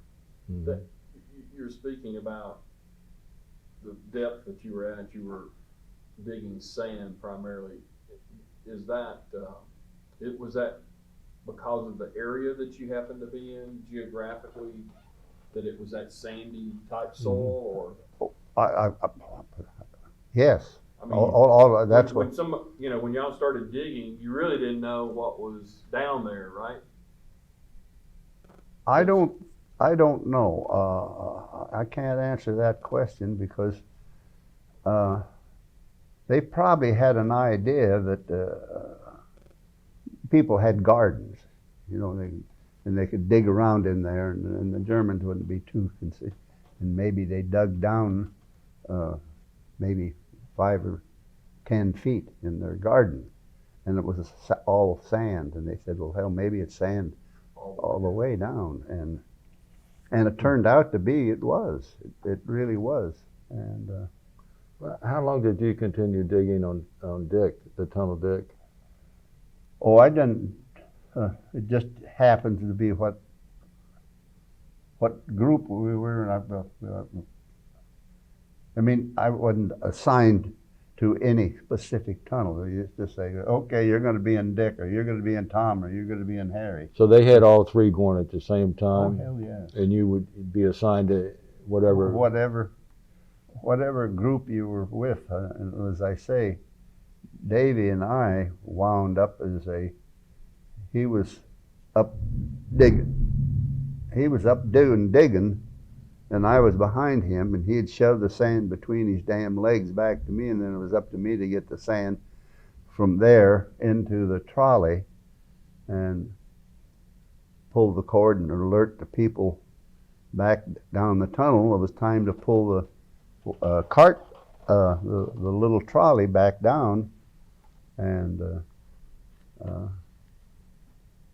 that's the way it went. And when they emptied it out, then they'd pull the string, and you'd pull the damn cart back up and do it over again, fill it with sand again. So you're filling the cart with sand, and they pull it back, and they put it in the bags or something. No, they just dump it into. We had the bottom of the shaft. There were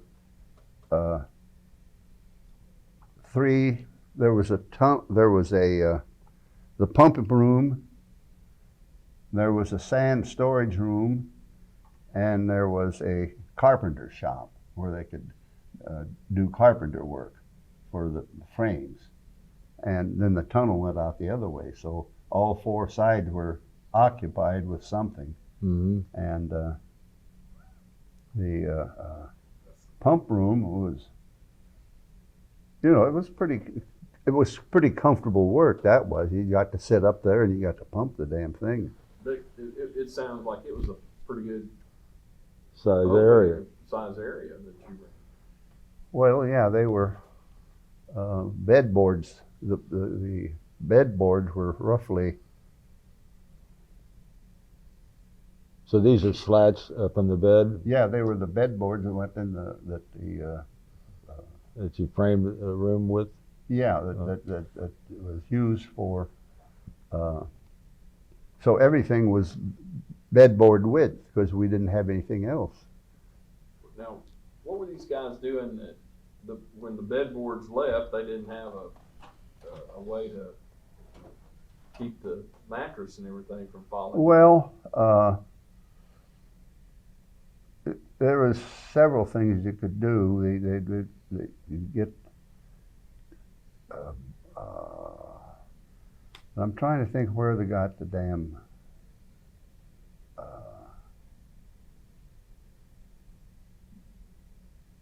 don't remember where we got it, but it was not a rope, but it was a like thing you'd tie up a bag with. To keep the mattress from falling? Yeah, and we'd put holes through the board and thread the rope through there. Or I'll call it rope for the better word. I don't know what it was, but you'd have a rope Like a net? net. Yeah. Mm-hmm. And that's what you put the mattress on. Yeah, and you'd have to have a board or two in there to keep the damn thing coming together when you lie down in it. So you'd have the board to keep the sideboards from coming in on you. Yes, yeah. Keep it braced. Yeah. And Ingenious. So you tell us about the other tunnels, Tom and Harry. well, Tom went down through the cement floor, and this cement work was done by the Polish officers. They were damn clever. They really were, and how they when they put the hole in the cement, they tapered the sides so it was like a plug, it would just fit in there. And I honestly don't know how the hell they did it, but it took a hell of a lot of time, and they'd have to chip and pop, because it fit perfect. It fit perfect. You couldn't tell it was there. It was excellent. There would be a crack, and all around where it fit in there, but to hide the cracks, they got some clay from, and I don't know where the hell the clay came from. We had what we called tame goons, and they were the ones that somebody would say, this set up the tame goon. He'd say, well, would you like, Pete or George or whatever his name was, would like a cigarette? Oh yeah, I always wanted a cigarette. And from cigarettes you'd say, how about a cup of coffee or cocoa? And how about a chocolate bar? You got kids? Yeah. Well, would you like to take a chocolate bar home to your kids? Well, pretty soon he becomes a tame goon. He'll do things for you. And that's how we got all the illegal stuff. Well, I won't say all of it, but a hell of a lot of the illegal stuff that we had in there by bribing these Germans. And the first radio they had, they bribed them to bring in tubes. The first radio they had was a Morse code, and they would get BBC on Morse code on the radio that they had, and it took a lot of security to conceal the fact that they were getting the BBC. So there's a lot going on all the time, and but that was the first tunnel. That was Tom. Where Dick was in the washroom. Yes. Where was Tom located on the? Tom was in a well, he came into the room, and there was a entrance into the kitchen, and then there was a room over here. Well, the entrance was in that area right there, and it was a dark area with no windows, and it was sort of dark, so it wasn't it wasn't too hard to conceal. It was at the entrance to a barrack, or to a room. Well, it was the one.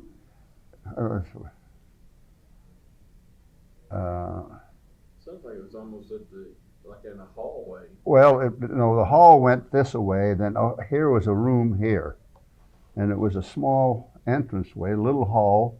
One went this way, and the other one went into the kitchen, as I recall, where the cook stoves were. And I don't remember what was on this end here. I just don't remember. So this was a cement block right there that they had hand carved and positioned, and they were able to. How did they get it out of there? Well, when they poured the cement, they put a piece of metal, buried it in the cement when it was wet still, and then they could hook. They'd have a lifting device that they could hook that and lift it out. And they have two of those, and they could lift this block of cement out. Yeah. And it worked very well. And you went down into Tom also? Hmm? You dug in Tom also? Tom, Dick, and Harry, all three of them. And did it go down also 300 or 25 feet? Yes, they were all carbon copies. The only thing different was the entrance. And Tom had the cement block in the floor. And what would you say the dimensions of that were?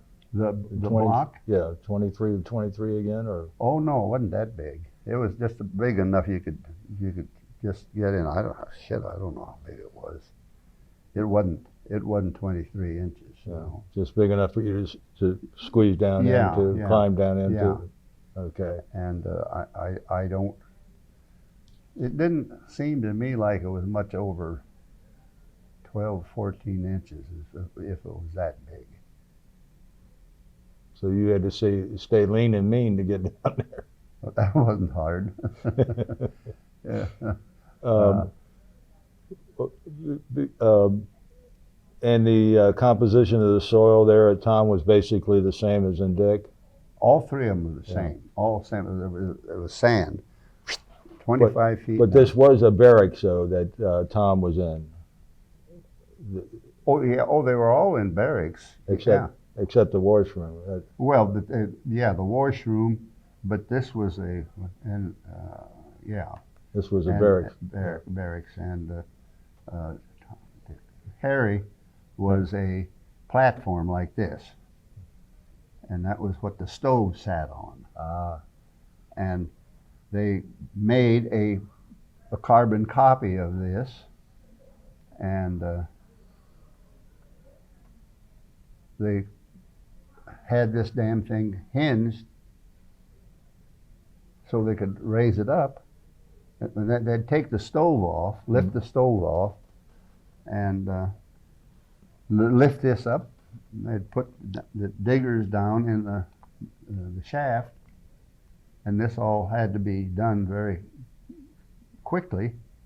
And then they'd put the platform for the stove back down in place, put the stove back on, hook the pipe up, While the guys are down there digging. Yeah, and So- they were all very clever. They really were. So they had, like, they knew the time that you were gonna stay down there, so they would come back and I'm assuming they knew that at such and such a time they'd come and open the tunnel up. I never was involved in that. yeah.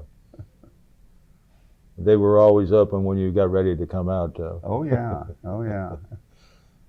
After you became accustomed to going down in these tunnels, did you ever have these feelings of fright again, or No, no. The first time was the one that really shook me up. Was when they put that cement slab down. I couldn't see a damn thing until someone lit that damn little old margarine candle down there. And it's amazing how. So during this time, there are people working on all three tunnels. I can't answer you because I don't know. I'm assuming that is possibly true, but I don't remember. Well, they were certainly working on them in the same time frame. Oh yeah. But I Whether don't, it was every day or not, I don't know whether they worked two tunnels at a time or all three. I really don't know that. I can't answer that. and were they going in different directions? Two of them were going west, and one went north. Which one were going west? Tom and Dick were going west, Hmm. and Harry was Harry going north. north. And the idea of the two going west was, in the past, whenever the Germans found a tunnel, they'd pump water in it and flood it. And so they thought, well, we'll fool them. So they're going to do that.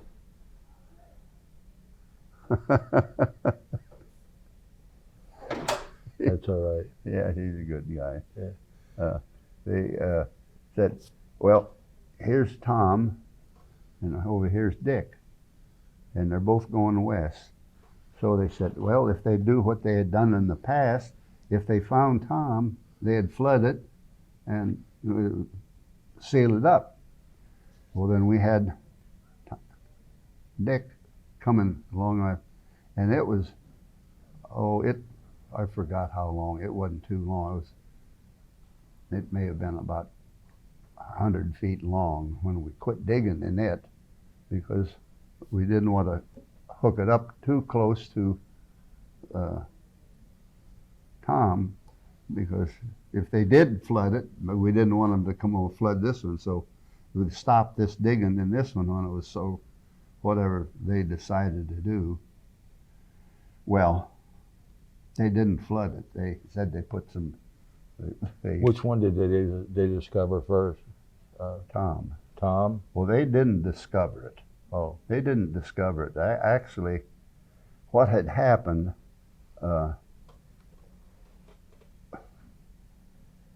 they started building the West Camp.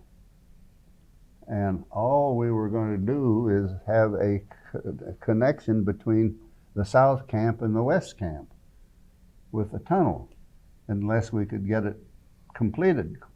So we started working that one all the time. We quit digging the other two and put an all-out effort on Tom.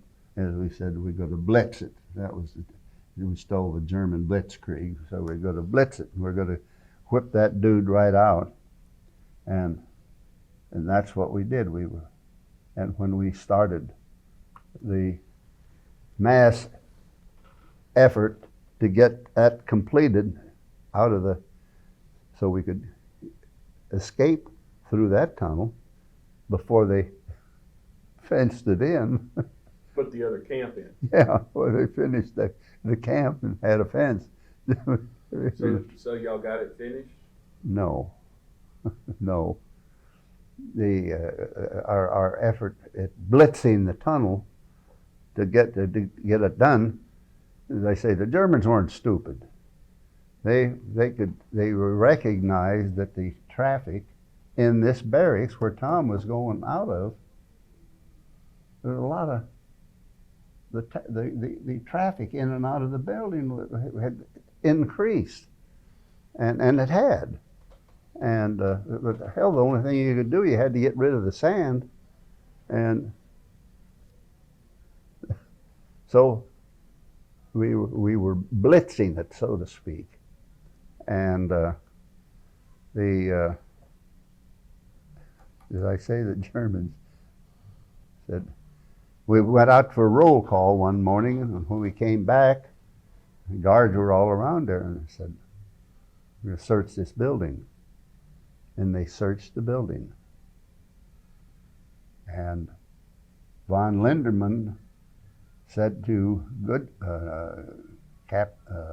Group Captain Massey, said, we know there's something going on in there. The traffic has been the increase was too great to be normal living quarters. And Massey, said, oh, it just happens to be that way, or whatever. He tried to pass it off. And the goon said, well, you either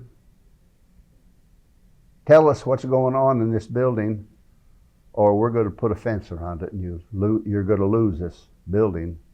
And Group Captain Massey finally fessed up that there was something going on. And he said, now this is hearsay with me. I wasn't involved in any of this, but Massey then finally said, okay, I'll tell you where the entrance to the tunnel we're digging here is. And it's in this room. So the damn goons come in there, and they looked at everything, and they tapped on the floor and did all this and that, and they couldn't find the cement block. And they said, it can't be here because we have to check this. It's not here. Well, anyway, so the story goes, Massey finally says, I'll show you where it is. So he brought the fella in that lifted the plug out, and he come in with these two little hooks, and he reached down in there and hooked on it and lifted it out. And the goons were very impressed. They really were. And they were pissed off that they couldn't find thing. And then they never did find Dick, because there was no reason for it. We never could do anything with it after that, because we couldn't. If we did finish it, all we'd have is a tunnel between the two camps. Yeah. So you just stopped. Well, yeah, because the west was going to be where the new camp was. Yeah. So y'all went north. Well, then the Americans were all moved out of the north camp. We went into didn't discover it. Oh. They didn't discover it. Actually, what had happened,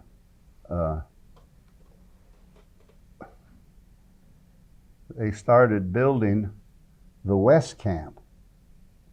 And all we were going to do is have a connection between the south camp and the west camp with a tunnel, unless we could get it completed.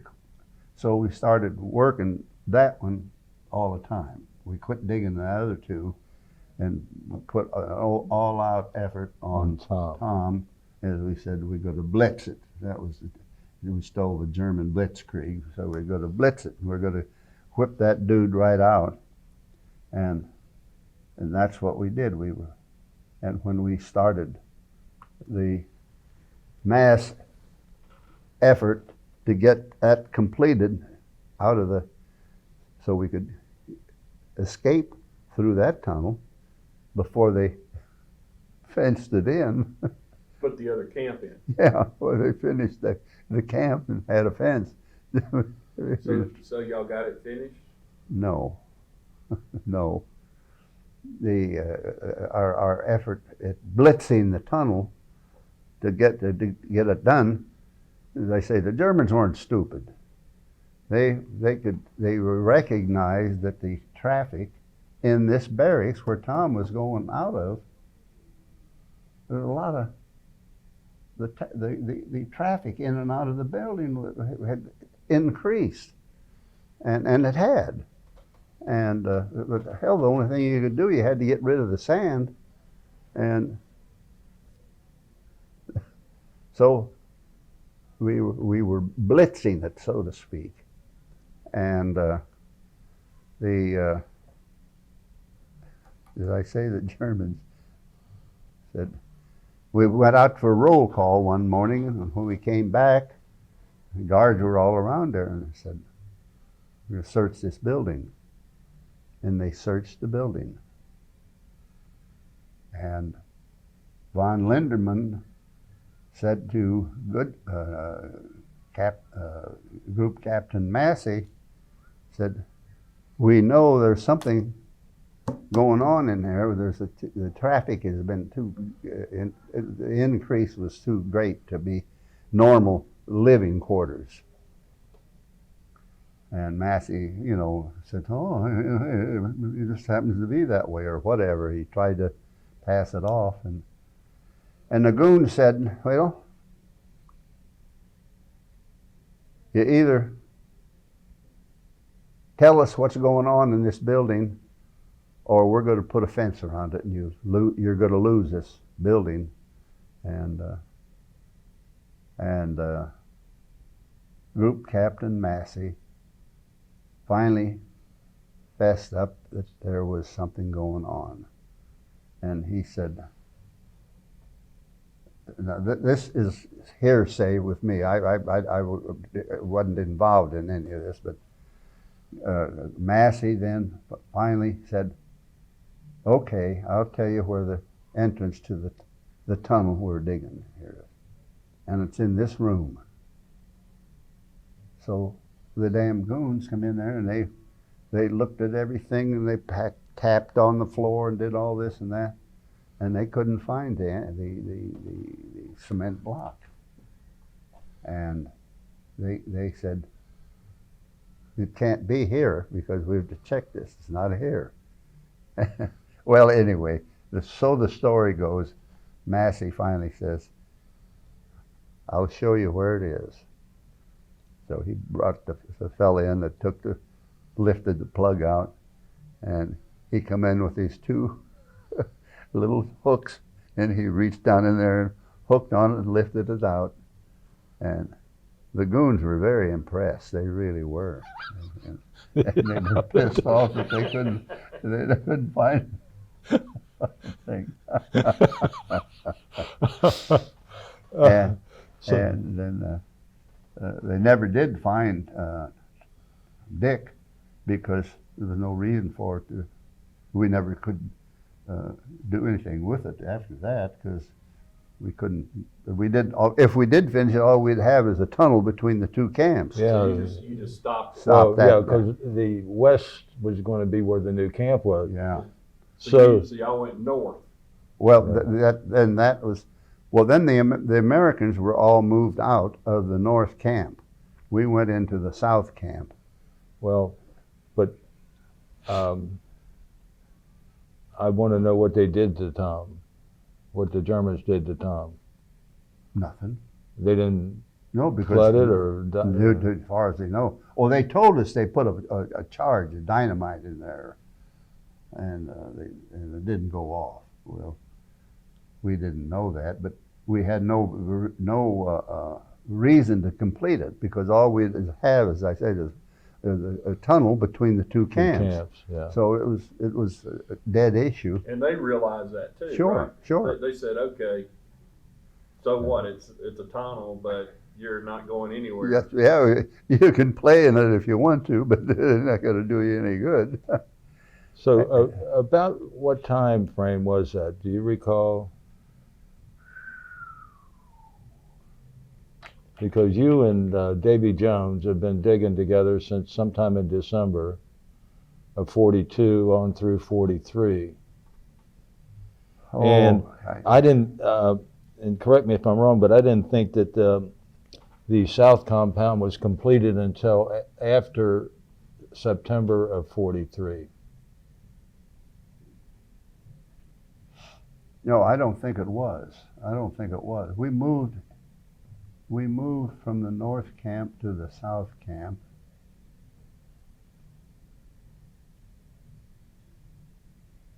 I don't honestly. I think it was around September of 43, from my conversations with Tom Griffin. It's quite possible if that's right. I wanted to, but did you continue while you were there working on Harry yourself? After they closed Tom, did you, and Dick, did you continue yourself working on Harry? That was when they moved the Americans out, so all the Americans were moved out to the south camp. So And nobody was working on it, right? Well, the Brits did. the Brits Brits did, yeah. did. Yeah. They finished it, and that's the one that they completed, and that's the one that they successfully dumped. What the hell was it now? 170 some, wasn't it? They got out. 75. Yes. 75 got out, and they caught 72, and 3 made it back. Right. Yeah, that's it.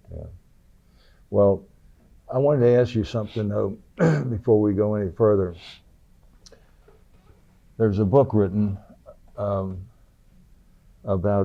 an escape that happened, I'm assuming, I'm asking you, where they built like a horse for the Trojan gymnastics. horse? Yes. Yeah. You were there when that happened, weren't you? I don't, that wasn't at Saigon. I think that was up at another camp at Barth or somewhere. Oh, okay. I don't remember where it was, but I remember reading about it also. Oh, okay. But I don't know. Oh, that didn't happen at Saigon. I don't think so. I don't think so. Okay. But I've read the same thing about the Trojan horse, which. So let me make sure I got this right. They moved the Americans out of that camp, They were in what was called North Camp. North Camp to the Yeah. South Yeah. Camp. In what month and year? Well, we believe it was in September of 43. And Tom went in there when? Tom was captured on July the 4th of 43, and he went to SOC. He was in the North Compound for a while because he met up with Davy Jones. Okay. And Davy, now Tom said he only went down once and he couldn't take it. He admitted that and said that he just couldn't take being down in that tunnel. So he only had one day down there. And then they made Tom what was called a barracks chief, a blockhead or something. Yeah. And he had a false wall built in his room that he kept all the escape materials in. Uh-huh. You know, and I remember that. I don't know what building it was in, but I remember that was one of Clark's baby making the false wall, and that had to be pretty clever too. yeah. So when y'all were all up in that North Camp, it was both the Americans and the British, right? And the British knew about the tunnel. The tunnels? Yeah, they all knew about Oh, yeah. where they were and everything. So then when they take the Americans and they move y'all to the South Camp and they just leave the Brits up there, then they take off finishing. That's right. They quit digging in that tunnel, and then they started again, and they worked all through the winter, and they to get rid of the sand, they took it and put it in the theater. They took up boards and they put the sand under the theater, and that's how they got rid of the sand. Now this fellow named Jerry Sage. Oh, Jesus, What Jerry. can you tell us about Jerry? Well, I'll tell you what Bub Clark said about him. And Jerry was a major. He was an Army paratrooper. And after the war, Jerry wrote a book called Sage, as I recall. Yes. And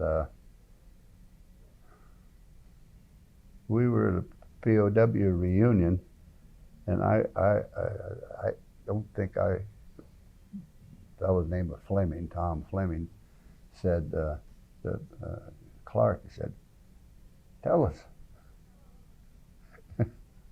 Clark, you wrote a forward in the book Sage, and you praised Jerry as a great guy, and et cetera, et cetera." And Clark's words were, he said, if we only had 3 men like Jerry, we wouldn't have needed anyone else. They would have won the damn war alone. And that was true. Jerry was quite a guy. This is jumping ahead a little bit, but you were there when they closed the camp for that march down to Moosburg. Yeah. We heard that Jerry, in case the rumor was that the Russians were coming and that the Germans might just shoot you guys or take you and go to another camp, and that Jerry Sage set up a self-defense lessons. And, Yes, yeah. it's true. Uh, And I was in the class, and Tom Fleming was also in the 31st Fighter Group, and he was shot down a year after Tovey and I were. And Tom was first lieutenant with us, just like, and he lasted a year longer, and so he was a major when he was shot down, and he had the squadron.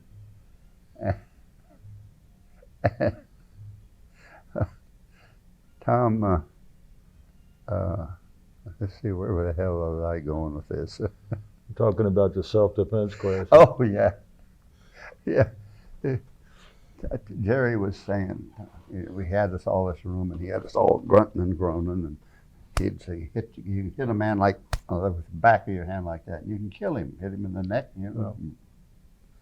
And we were going in for the class one day, and Tom said, I'm gonna bait Jerry a little bit today, and we'll see what he says. And Tom said to Jerry, he said, Jerry, are you sure you could do that and kill a man and cripple him? And Jerry says, stop the class.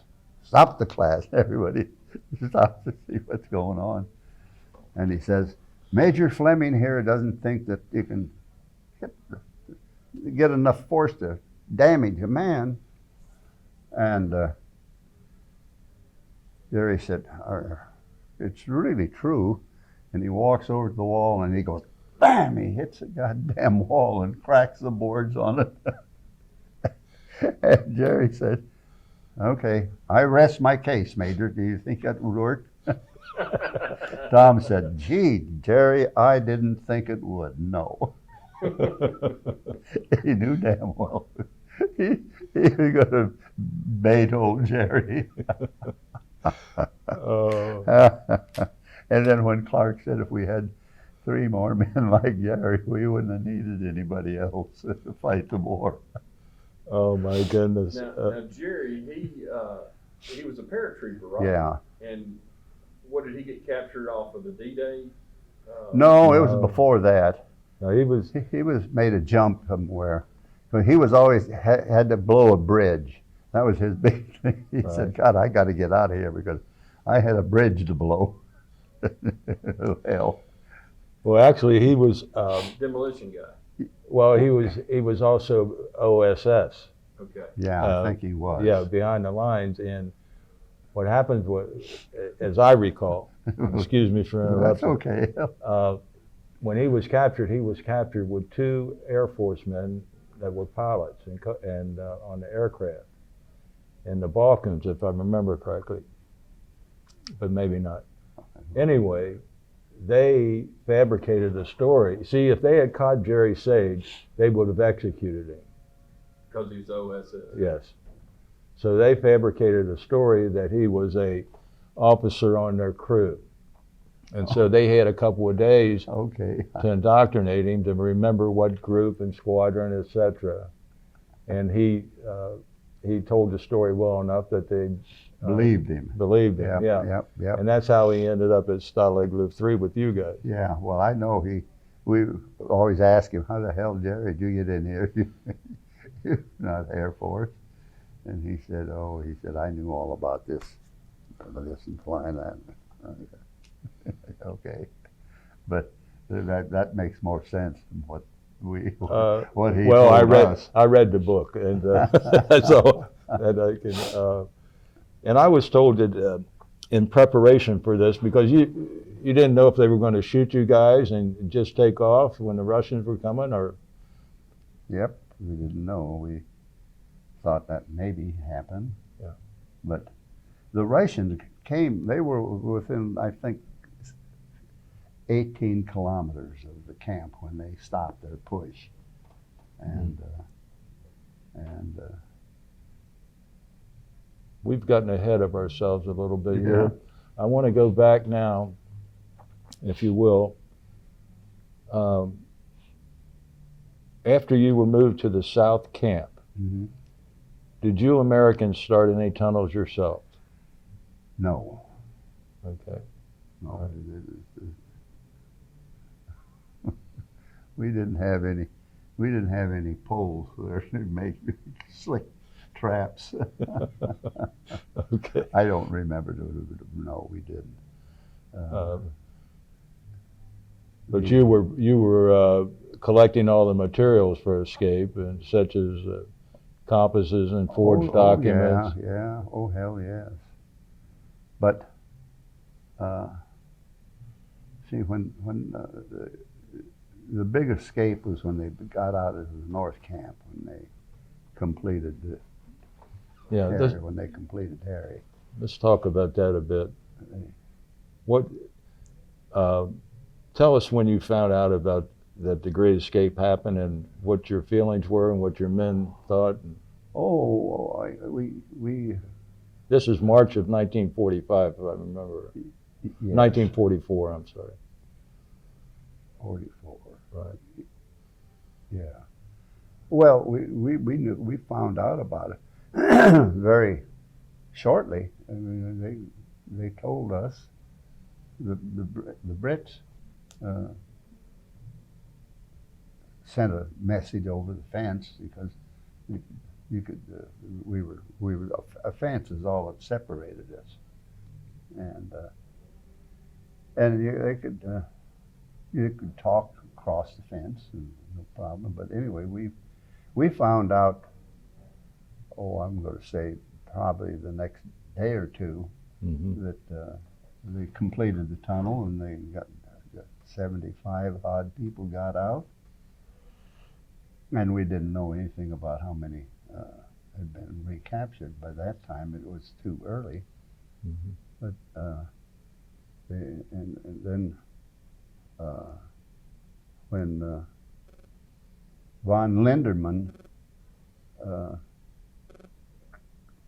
came in and told the senior British officer that they had captured this many of the fellows that escaped, and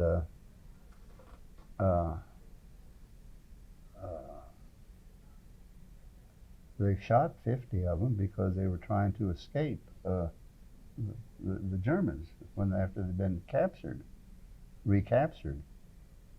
And I always thought this was pretty clever. There was the senior British officer, Group Captain Massey. He said, "Well, how many of the people were wounded?" Well, none of them were wounded. they shot them. God damn, they were standing there taking a piss, you know. Just mowed them down.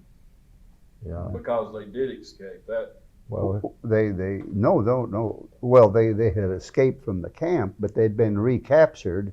well, yeah, but what I'm saying is in the movie, and I'm guessing it was depicted the way it happened is, you know, they took them and they would stop to let them go to the bathroom or whatever, take a rest, and that's when they shot. Yeah, that's exactly right. But they weren't trying to escape. Right, they just They were mowed them, just they just taking mowed it. them down. yeah. That's right. That's true. That's what Mhm. happened. And anyway, that's what Group Captain Massey asked the German senior British officer, German, how many of the people were wounded, and he said, None. none were wounded. So, did security tighten up in your camp after that great escape? Well, it couldn't have been any tighter than it was. I don't recall anything changing really. In your time there, did you have any of your men killed by the Germans in the camp?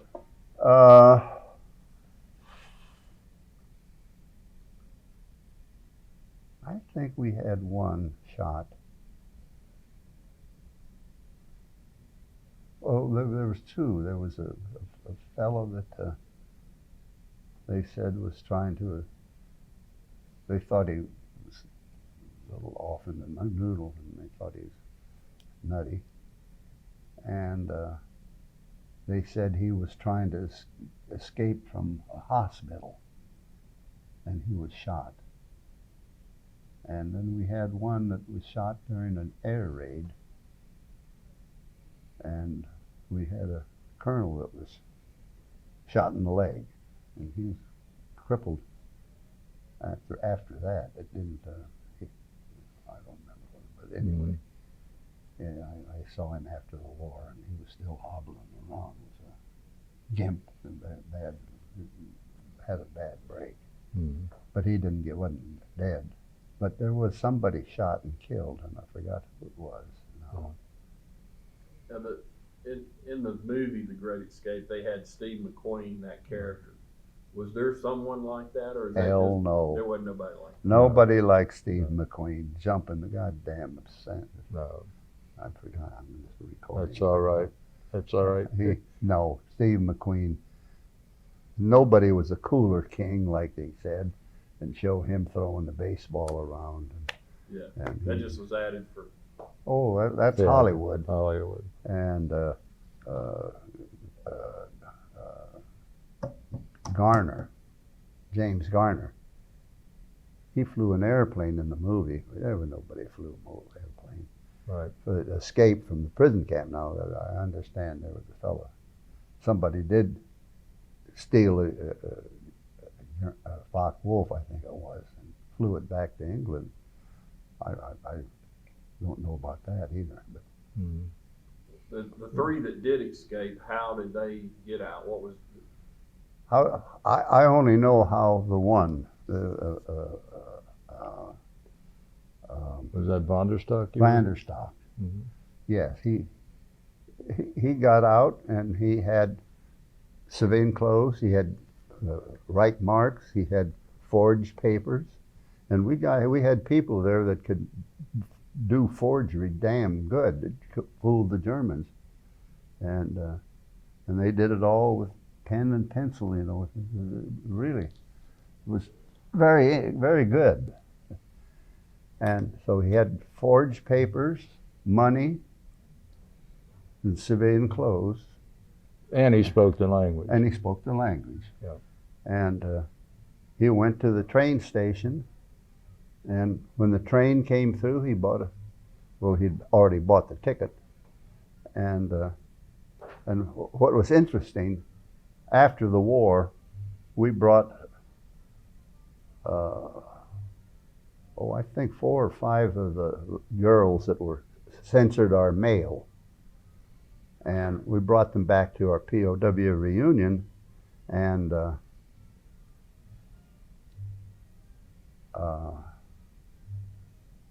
shit, where was I going with this? These were the German girls that were, They censored our mail, Okay. outgoing and incoming. And I'm talking about Vonderstock, but oh yeah, Vanderstock. God damn it, I forget Sorry. if I had my notes or if I had any notes.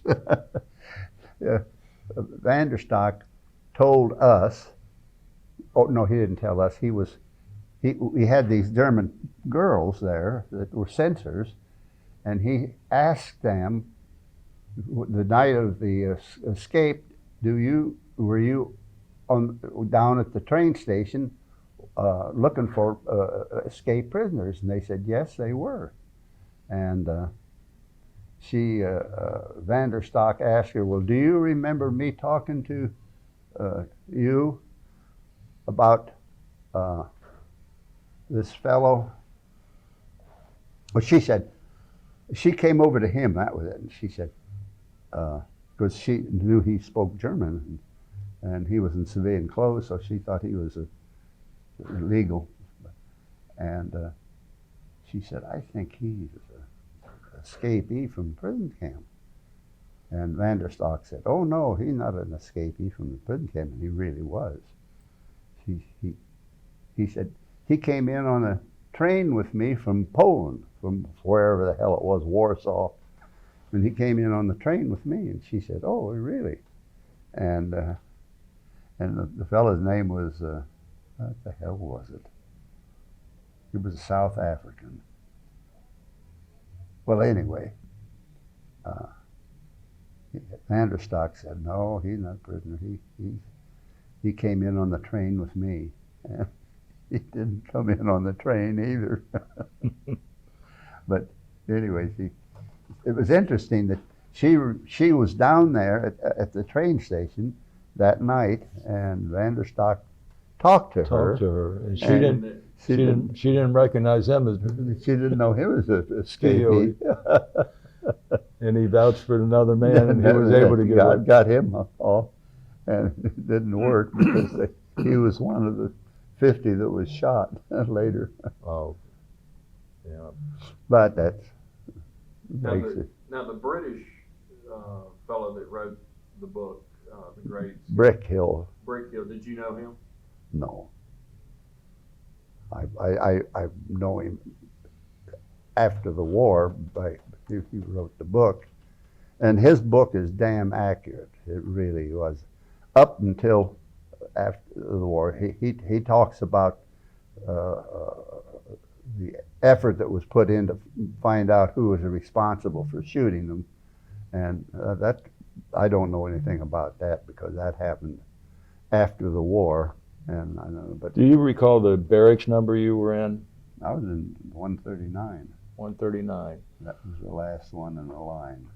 And you were in 139. Now, my memory's escaping me, but Tom Griffin was either in 134 or 128. And I want to just put this into our tape because I was Tom's companion and a friend, close friend. Tom's had the false wall in his room. He was a barracks head, you know, and he kept all the escape materials in there. And after a time, the Germans discovered that the room was out of kilter in some way. So they measured the walls and found the false wall. And so they put Tom in the cooler for 2 weeks, 14 days, I think it was. But when they were marching him off, he said, well, what are you putting me in the cooler for? And they said, for destroying right property, yeah. And he says, destroying? And he says, oh, he says, we did a home improvement job here. He said, we were improving it. But so they put him in, that was his time in the cooler for 2 weeks. But you didn't know Tom, though, huh? That's, Nope. he was one of the Doolittle Raiders that was captured in a friend of Davy Jones, and Griff Williams was there also, another Doolittle Raider. In prison camp? Yes, sir. I only knew Davy Jones. Yeah.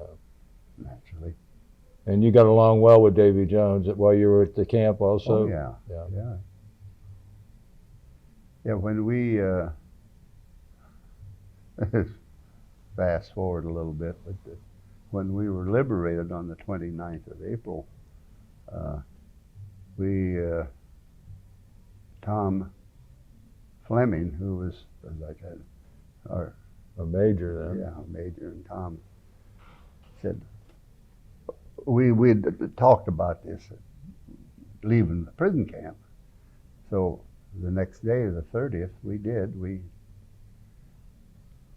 walked out of the gate because we just changed our German guards for Americans. And Davy was up in the guard box, and he saw the three of us.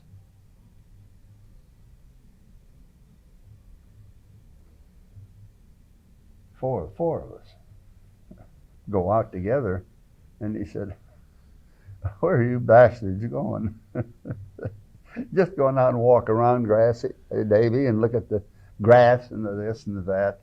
And he said, "I better see you sons of bitches back here tonight." "Oh, we'll be back, Davy." Well, the next time we saw Davy, we're driving down the Champs-Élysées in a Citroen, and that this fighter group gave us. And we're stopped, gendarmes had stopped us for traffic, and it was the exit to the metro, the subway. And he said, "Guys, look, there's old Davy coming out of the subway."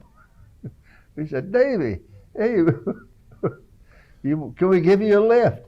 And he says, "You sons of bitches, I'm going to court martial every one of you." He said, "To you, Jones." And away we went. Well, if we could, I'd like to go back to Stalag Luft 3 now. Okay. And let's talk about the Russians are about 14 or 15 kilometers away, and I guess the Germans decided not to shoot you and to evacuate the POW camp. Would you go into detail for us about what happened in the march and the weather conditions and your conditions? And Well, the Germans came in, and they said, "You have 30 minutes to pack. We're leaving the camp." And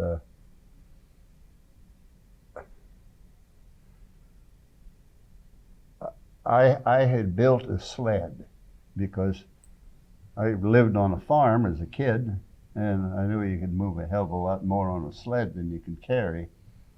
So I did. I said, "All I want from you bastards is 2 bedboards apiece.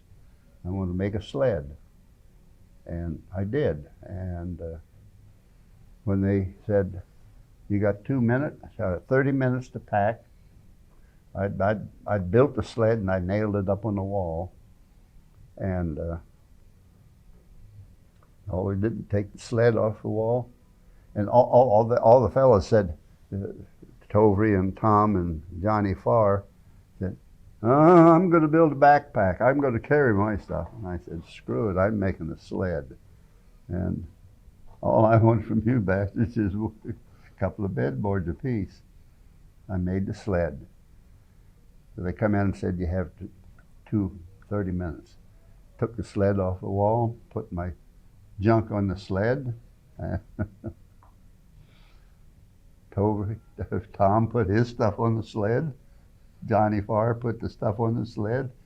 And Tovey didn't go with us. He stayed back. And we were at the tail end of the march. Block 139 was the last one in line. And so we pulled the sled And hell, we had gotten, we each one had a half pound of cube sugar in our pocket, and all the clothes we had on, and that's the way we left the camp, and it was 20 damn below the night we left. 20 below. Colder, no, be damned, it was cold. And anyway, we were, as I say, we were at the tail end of the column of 2,000 people. We were the last one. And hell, I guess the second time we rested, the 2 hours, every hour we rested. And I think it was on the second time we rested, and we started out again, and there was a goon blanket, a quilt. What the people they did, they took 2 German blankets, put them together, and put paper, newspapers between them, quilted them, made a quilt out of it. Picked that up, put it on the sled, and next time we had a rest, whoever wasn't pulled, 2 of us pulled the sled and 1 walked. Put the quilt down on the ground, and we lie down on it. Eat a sugar cube. Next time we marched out, we did the same damn thing. Found another goon blanket that had been made into it. So we had 2 of them. So when we'd have a rest, we'd put one on it was snow on the ground, put down on the snow. And when we'd lie down on that and cover up with the other one. So we were in pretty damn good shape. We had food, and it really wasn't too bad for us. We were big, and we were in good shape. We had one fellow that quit. He just said, "I'm done." He said, I can't go on. And Tom picked up his damn backpack, put it on the sled, got his Cedarburg. Was he? No, was it Cedarburg? I can't remember now. But anyway, got him up and got him walking. And when we had the next rest period, well, he repacked his bag and threw away half the damn stuff he was taking. He just couldn't carry it all. Mm-hmm. But as far as we were concerned, the 3 of us, we fared the march very well. That was you and Tom Fleming and Johnny Farr. Johnny Farr. Tom Tovey. Oh, he when he was in college, he fell out of the dormant store. He was drunk and broke his foot all to hell. And it was a horrible looking foot. But he passed the physical to get in as a cadet, no big problem. But he went out and talked to the Germans, and they looked at his foot and they said, "No, you can't march out." So they kept him back there, and well, anyway, it didn't work out too well for him, because later they loaded the people in the hospital on a train, and it was a 40 and 8 boxcar, and instead of 40 men, it was 50. And he said it was packed, terrible, and it was a horrible damn ride in the train. But where'd they take him? Oh, they took him to. They took him to another POW camp, right? Yeah, it was. God damn it, I can't remember the name. Not up at Barth, was it? Oh no! Barth was under Russian control then. Uh-huh. No, it was down towards Munich. I can't think of the name. But he made the trip in the 40 and 8, and yeah, in that cold weather. Yeah, Oh, boy. and then about 2 weeks later, they marched them from Sprimberg. Was that the name Yes, of that damn place? Sprimberg, yes. Sprimberg, yeah. Mhm. So that's where they went, to Sprimberg. And then they moved them from Sprimberg down to Moosburg, where we were. And that's when we hooked up again with Tovey. Now, the Germans were with y'all the whole time you were on your march, right? Oh, yeah. And when they got you down to Moosburg, what happened to? Oh, we went into another camp there. Okay. And it was a big dam. God, they had East Indians and, they had just thousands of POWs there. And, I heard there were 30,000 there. well, that could well have been. I don't remember how many there were. I know. It was built for 10,000, and some reports say you had 30,000 men there. They could well have, because there was a lot there. I know that. So you're basically saying, though, that your march from Stalag Luft 3 down to Moosburg was much more comfortable, so to speak, than what the rest of the men endured. Yeah, because we had a sled. Yeah, and you had 2 nice quilts. That's right.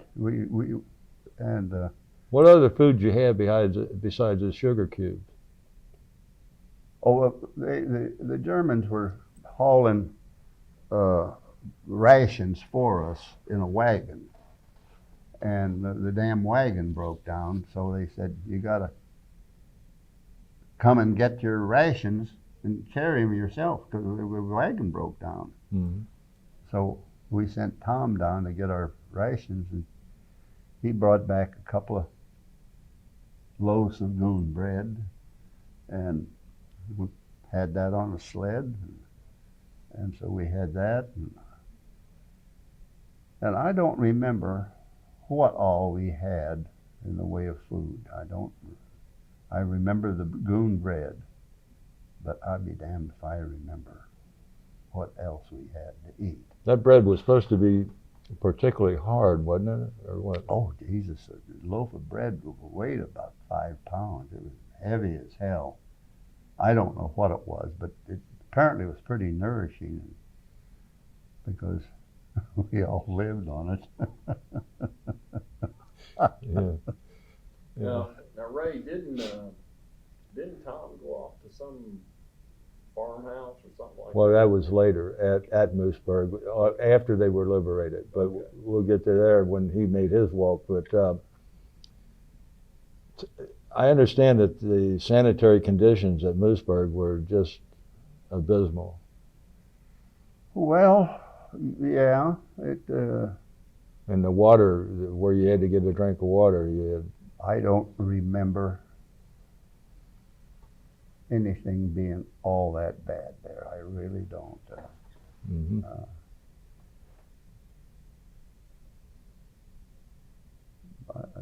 I just remember Moosburg was a shitty place, and we were anxious to leave when we were liberated, and that's why we left and went to Paris. Now, tell us about the liberation, then, if you will.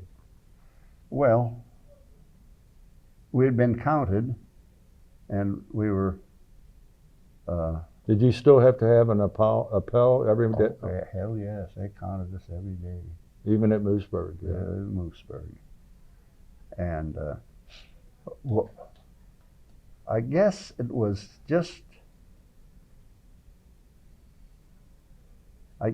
before they counted us. We were standing in ranks, and 251s came over. Very low.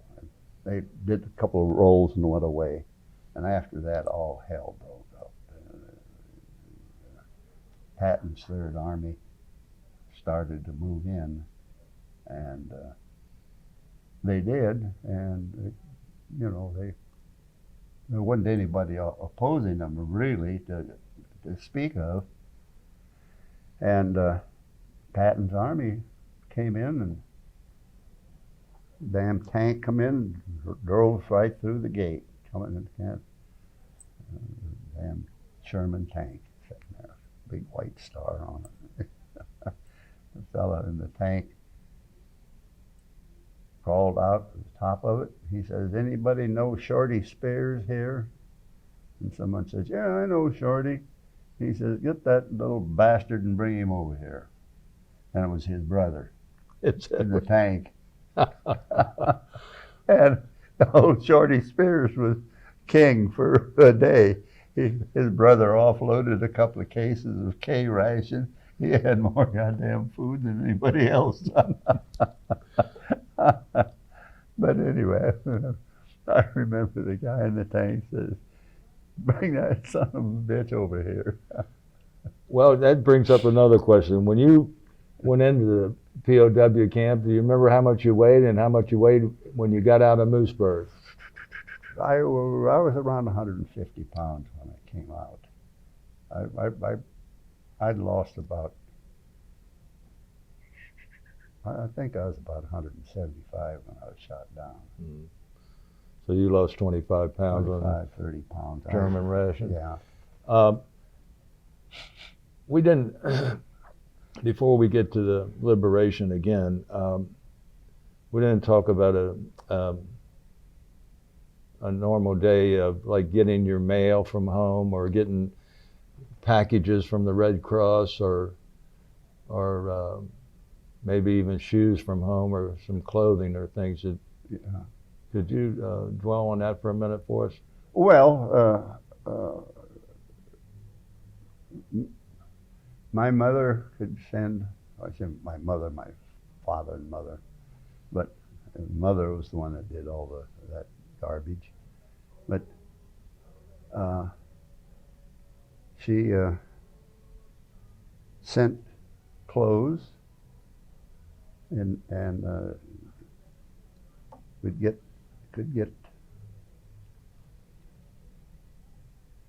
a cigarette parcel every 2 months, I think, which would be like 3 or 4. I don't remember exactly, but it was 3 or 4 or 5 cartons of cigarettes. Wow. And she just called, I don't know whether she called or how she did that. I've never asked Mother. But she'd send cigarettes and she'd send parcels. And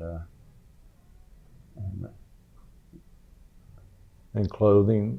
yeah, You got, I got a pair of shoes from home, and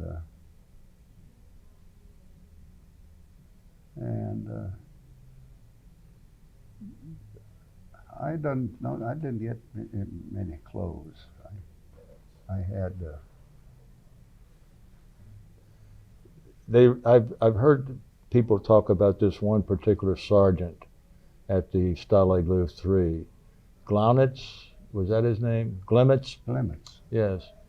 Are you familiar with Sergeant? Oh, yeah, hell yeah. Glimwitz was a hell of a nice guy. He really was. He was the head security guy for the camp, Mm-hmm. for the Germans. Right. And Glimwitz was, see, I was the 3rd American prisoner. There was a fellow named Draper, and then Bub Clark, and then myself, and then Tovey. You were the first Third. at Stalag Luft 3. Yeah. And Glimwitz knew me and Tovey, and but anyway, Glimwitz was a hell of a nice guy. He really was. I can tell you.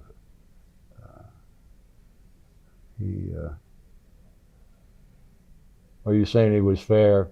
Oh yeah, Yeah. He was all right. He wasn't mean. He wasn't anything. He was just a hell of a nice. He was a damn good German though. He wasn't. But I'm going to tell you, we had a POW reunion in Seattle, and we brought Glimwitz and his daughter back. She came with him because he was getting a little old. And anyway, a friend of mine, my wife and I are sitting at the bar in the basement, and having a drink, and this fellow, Dave Pollock was his name. From Cincinnati. Yeah, I think Cincinnati, Yeah. somewhere up there. His father owned steel mills, as I Right. recall. And he took care of all the POW reunions. He had his secretary. That's why he hired her, I think. But anyway.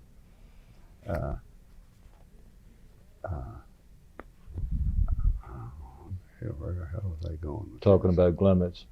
Oh, yeah. We were sitting there having a drink, and Glimwitz, Dave Pollock come up to me and he said, hey, you know, he hit me on the shoulder and said, you know who the hell you're sitting next to? And I said, no, I didn't pay any attention. He said, it's Glimwitz. And I turned around and I looked at him and I said, well, Glimwitz, how the hell are you? And Glimwitz got up and he says, Mr. Inghram, how are you? And he put his arms around me. But he was a hell of a nice guy. He really was. Yeah. And you couldn't bullshit him, that's for sure. He was too sharp for that. But he was a nice guy. Yeah. He was.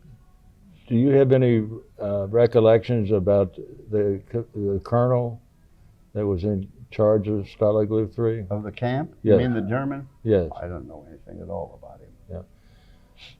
I understand they placed him under arrest after the Great Escape, though. That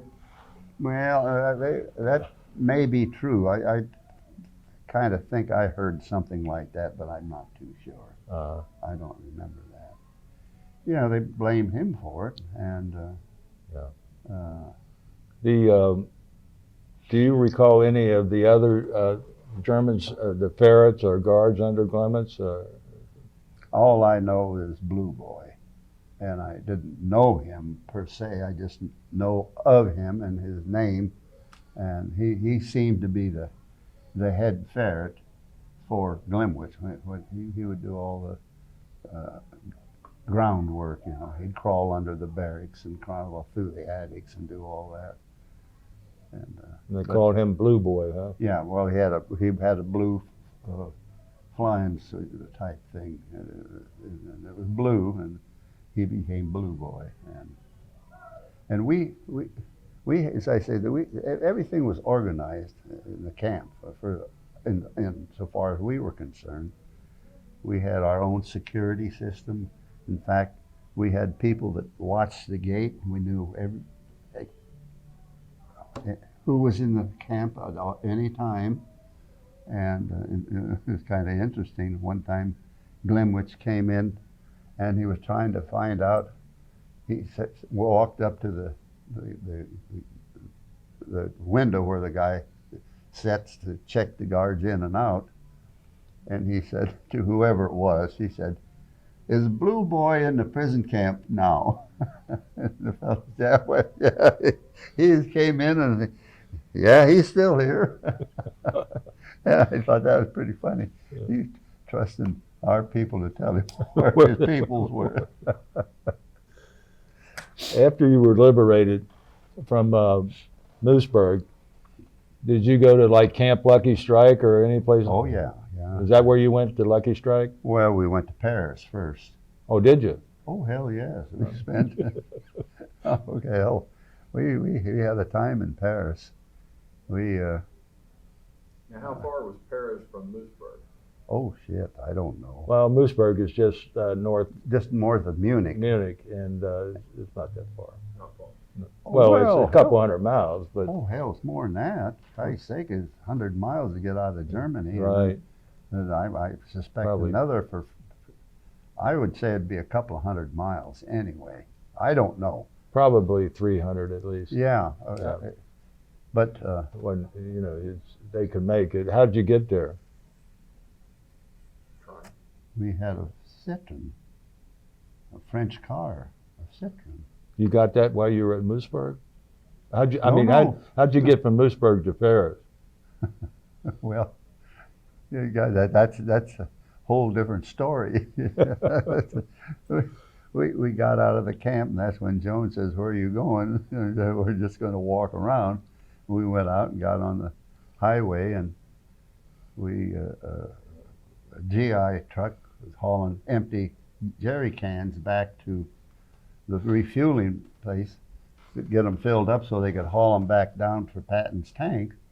And the fella stopped and said, "Oh no," because Tom said, "We'll get a staff car and we'll go in style." Well, hell, it started to get dark and we still hadn't gotten the staff car. They were all GI trucks with empty jerry cans on them. So finally, one stopped and it got dark and he said, "You want to ride?" And we said, "Hell yes." So we climbed up on top of the empty jerry cans and they took us, oh, I don't know how far they took us, but they said, "We're turning off here, we got to drop you off, and there's a field hospital right down the road of it." So we went to the field hospital and spent the night. There was a couple of doctors and 3 nurses there, and it was like a MASH unit. It was a mobile hospital. And they were very nice to us. They treated us like goddamn kings. They had food, you know, we had good food. And one nurse said, "Oh, I have a bottle of scotch that I've been saving, and this seems like a pretty good time to get it." She got her bottle of scotch and we drank that. And another nurse said, "I got a bottle of scotch too."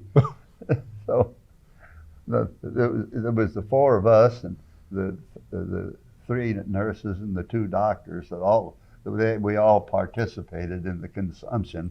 But anyway, we spent the night then, and the next day they said, "What do you want to do?" And we said, "Well, we're going to Paris. That's our goal." And they said, "Well, we're going up to," I can't remember the name of the town now, but they said we were going up there and we can take you that far in the ambulance. And we said, "Okay." So we got in that ambulance and went up there. And we spent the night there, and this was they had a military government there, 2 majors and a couple of enlisted troops. And he said, "You leave your clothes outside the hotel." We had a hotel room there. And this is how this all happened. It's a lot of bullshit. But if you want to cut it off, you can. But anyway, we put our clothes out, and they brushed them and pressed them, and we got some food. And next morning, the major said, "Can we do anything for you?" And so we said, "Yeah, we'd like a car." And he said, "Oh, Sergeant, go liberate a car for these officers." The guy went away and said he would pack in 15 to 20 minutes, and he had a car. And we got that old dude, and I don't know what it was. It was a German car. And we drove that damn thing until we got stopped by the MPs, the American MPs. They said, "You can't take this car past here." And that's when we said, "Tom, get out and take care of this." So Tom said, "Young man," he said, "where's your commanding officer?" And he said, "His office is down there in that building there." Tom went down and came back, and he had a letter authorizing us to go do this and do that. And Tom said, "Well, my driver doesn't have a driver's license anymore." So he wrote out a driver's license for me. I could drive any damn thing with an internal combustion engine in it, from the Sherman tank to a scooter. And anyway, he said, "By the way," he said, "there's a..." You got 9 minutes left. Okay. What? He said, "I got 9 minutes left on the tape, but go ahead." Go ahead. Well, anyway. So you continued driving. Well, they said there's a fighter group out here, and it might be a good time to go out. So we went out to the fighter group aerodrome, and it was the 51s that flew over the prison camp. Oh. And anyway, they were real nice, and we spent the night with them. They said, "Where's your car?" And we said, they said, God, that's a wreck. You don't want that. He said, we'll get you. We got this Citroen out here that we've had ever since we were in France, and they'd painted it. It was OD and had stars on it and Squadron markings and all that. And it was a hell of a nice car. And they filled the trunk with cigarettes and chocolate. We were millionaires then when we got to Paris. And we did get to Paris in it. And anyway, we went in there and we said, we need we said, Tom, go in and get us some rooms. So Tom went in. He went up to the sergeant and said, Sergeant, I need a room for 4 officers and myself tonight. And said, we're here on R&R. He said, oh, no problem, Major. He said, just give me a copy of your orders. Tom said, just a minute. They're out in my staff car. And son of a bitch went down the hall, and he said to this young airman sitting there, he said, no, he wasn't an airman. He was Army. We were still Army then. Yeah. He said, can I use your typewriter a minute, Corporal? And he said, oh, yes, sir, Major. So Tom sits down and types out a set of orders. 31st Fighter Group, to whom it may concern the following officers, TDY to Paris, whatever. And took it back in, gave it to the sergeant. Yes, sir. Boom, we had quarters. And we get over to the hotel and we say to the maitre d', we'd like to stay here for a week. He said, oh, 3 days is the most.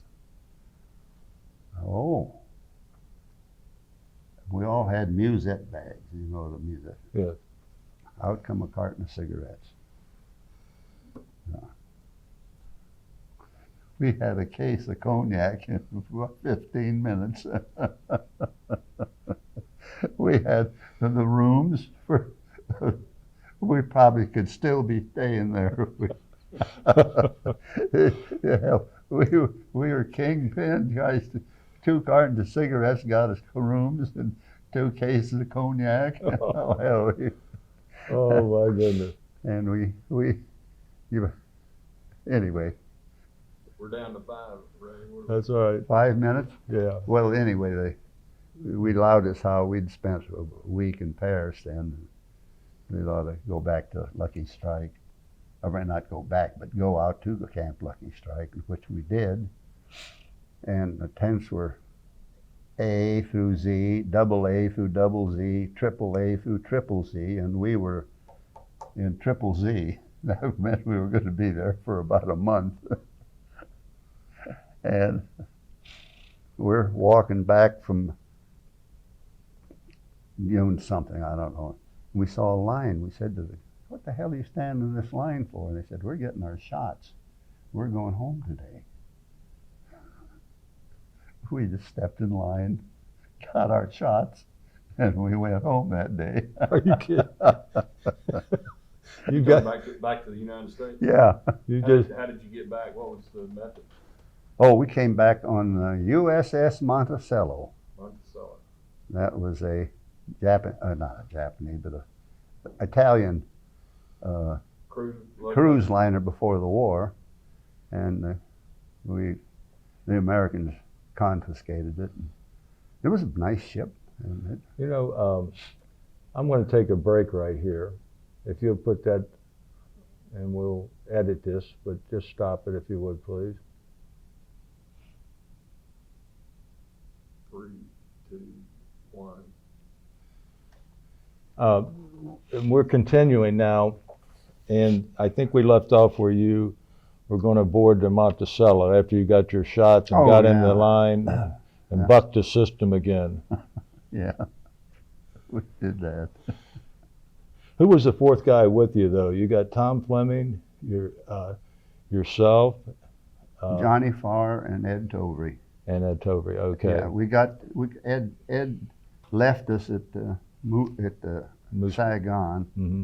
when we made the march, and then we got, I think they got to Spremberg on the train, and then they marched down to Moosburg, and then he was with us all. And then he was with us all the time then. So now you're on the Monticello, and you left out of France. Yeah.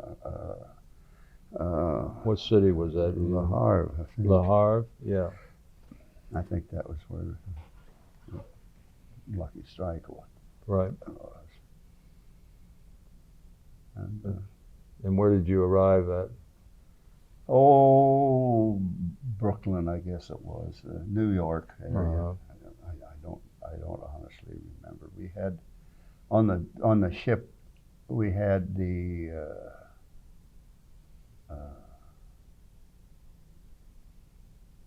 all these rank from the First Army. They were going back on the Monticello also, and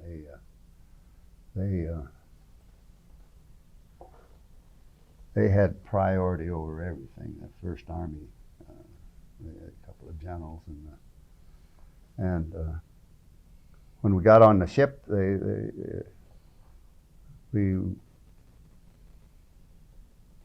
were eating in the officers' mess, and well, it was, I guess the next day there was a sign up there, a letter. It said all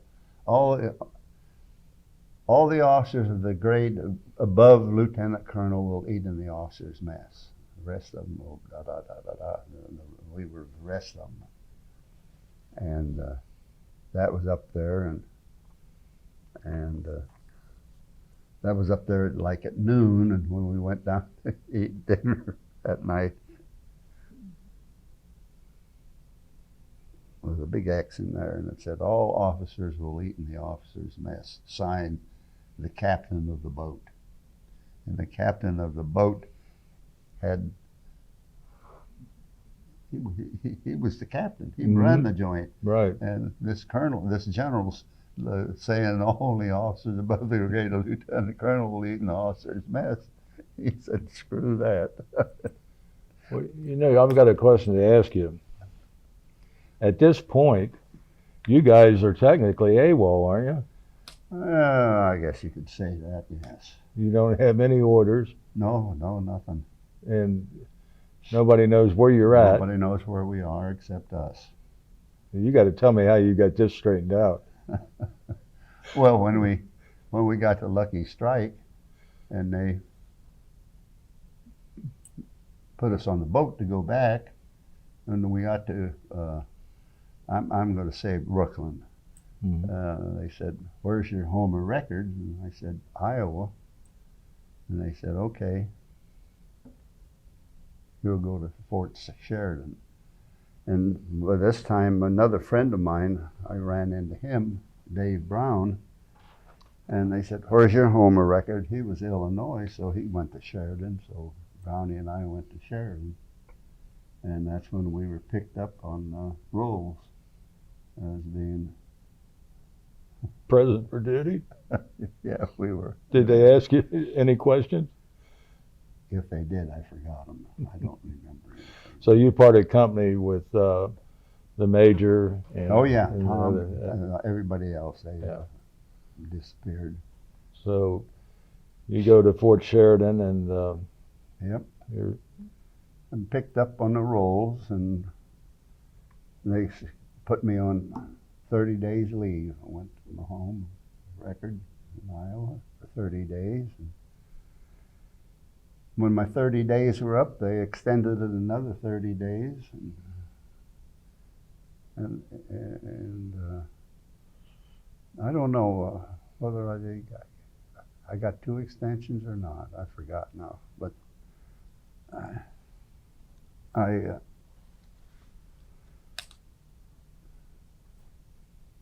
got orders to go to Miami for redistribution. That was when I got back to the military again. Did you? You stayed in the military? Yeah. And did you get promoted? Oh yeah. I got one promotion when I got out of prison camp. First lieutenant? Yeah. First I was a captain. Then. I mean, a captain? Yeah. Mhm. Yeah. And at this time, you're single, isn't that correct? Mm-hmm. So tell us about when you met your wife and how you met her, or your future wife, I should say. Well, it was, I was at Miami, for redistribution, and I went to Luke Field, and my friend Dave Brown was there, and he was dating a young lady, and I was with him, and I forgot her name now, but anyway, she said, "Do you have a lady friend here?" And I said, "No, I just got here the night before last or something." And she said, "Well, I got a friend over here. Would you like to meet her?" And I said, "Sure." Yes. So she called her on the phone, and she was in the same office. It was a big room, bigger than this. And she was halfway across it. And anyway, she called her and told her that she had a fella here that wanted to meet her or something. I don't know what she said. And she told her, "Stand up." So anyway, Catherine stood up.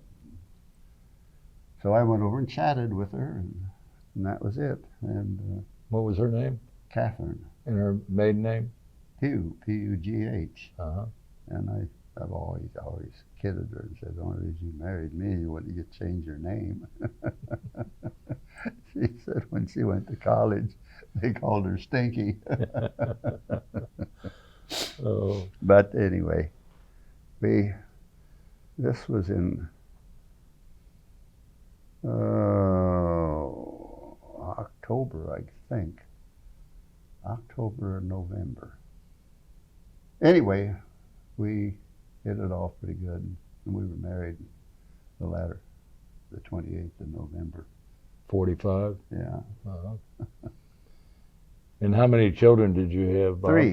Three children. And what were their names? Bonnie was the oldest, and then Robert the next, and then Benjamin. And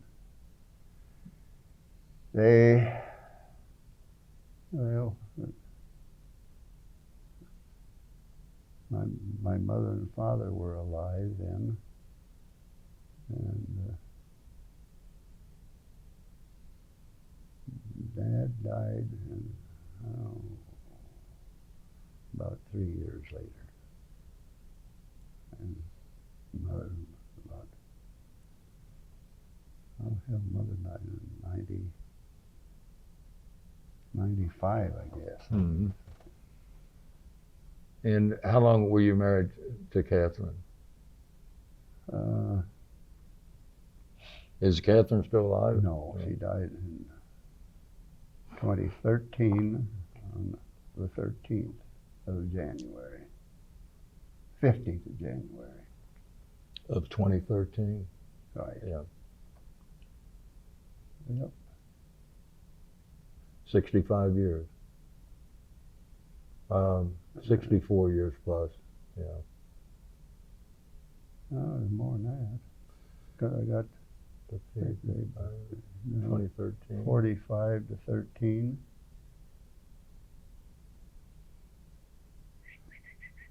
$67 years plus. 67. That's Yes, what I was my thinking. math.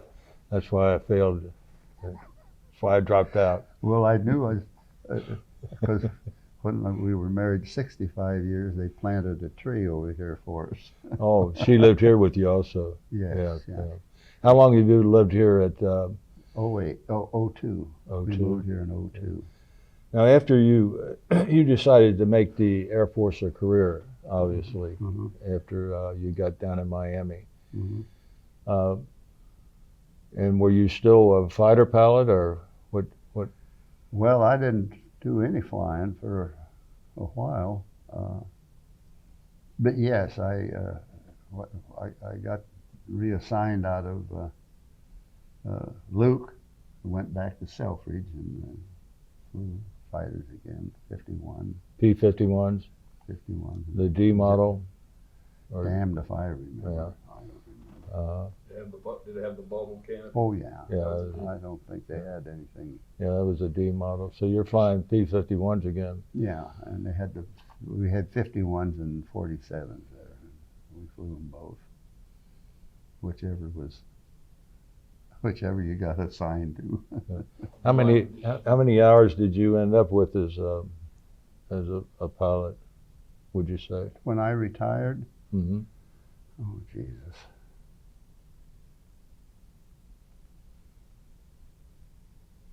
I don't honestly know.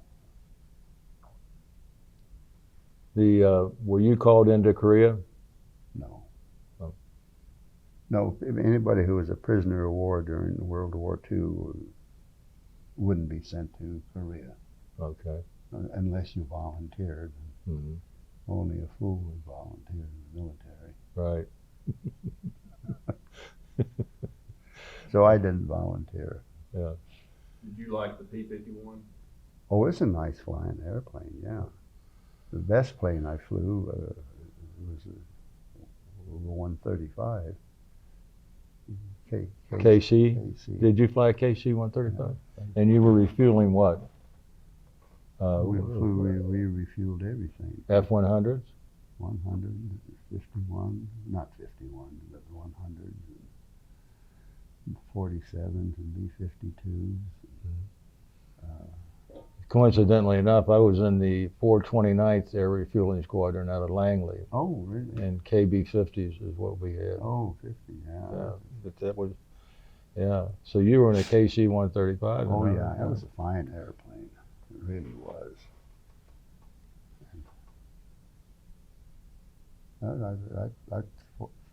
That's the airplane I flew in the last 10 years I was in the Air Force. Well, then you ended up with the command pilots. Oh, yeah. So you had over 5,000 hours. I'm thinking of 6,000, but Yeah, I'm 'cause not sure. To get a command pilot's wings, you had to have 5,000 hours, if I remember correctly.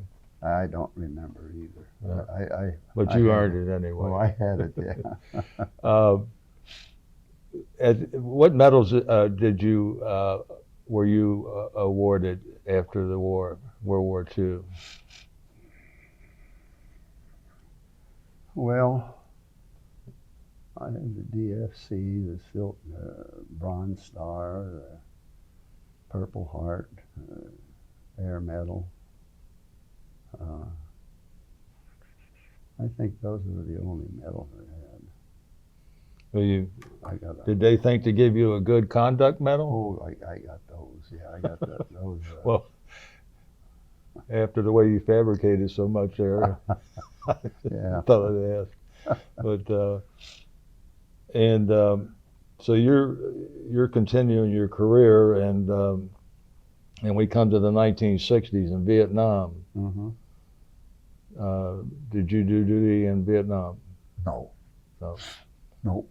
As I say, if you were a prisoner of war, you couldn't be sent back to Korea.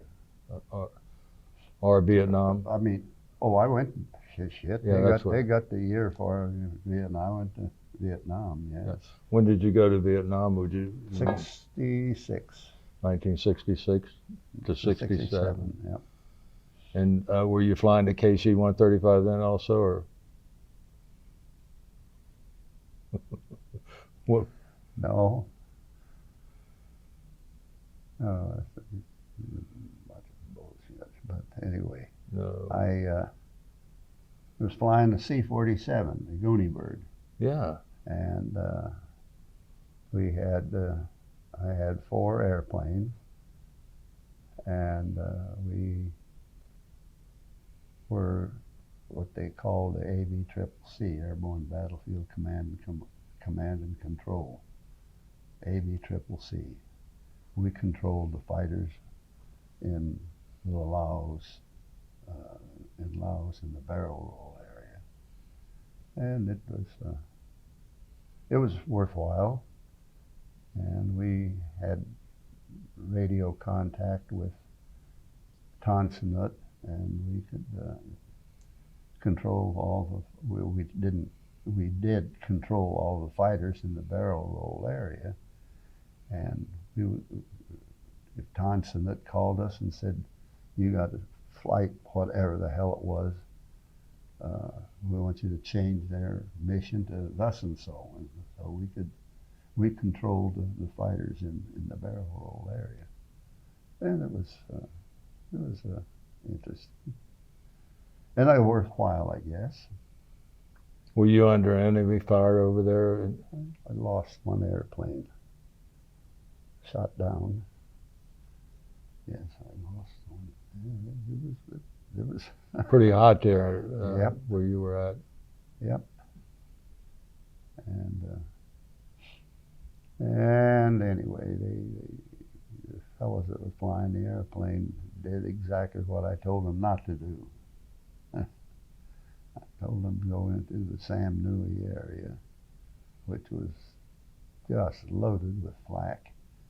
And we think the airplane that was seen there was my airplane.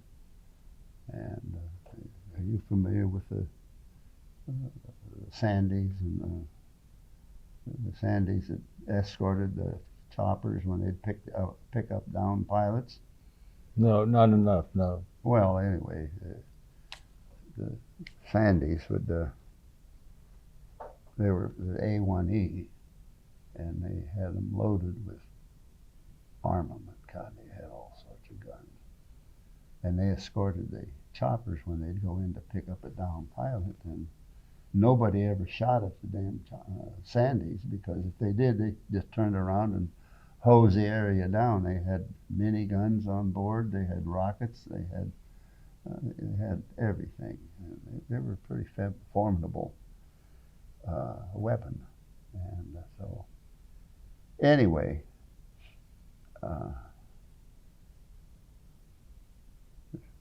that was I was talking about the Sandys, and the Sandys saw our airplane in the Sam Nui area, and that's what I told them. Don't by anything go into this anywhere near Sam Nui, because they had all sorts of flak. And anyway, he saw the airplane there, so, and it was shot down. That's what they said. They broadcast on command on guard. This is our call sign was Dog Patch, and it said, "This is Dog Patch. We're being attacked by MiGs." And that's all we know. And it never came back, and so we assumed that was the airplane that was in the Sam Nui area, where they shouldn't have been. Anyway, lost it. Did they recover any of the personnel? No. Yeah. Not if they were being attacked by MiGs. I don't think they would have had any quick enough to get in their parachutes. Yeah. And, I don't know nothing about that. All I know, they never showed up.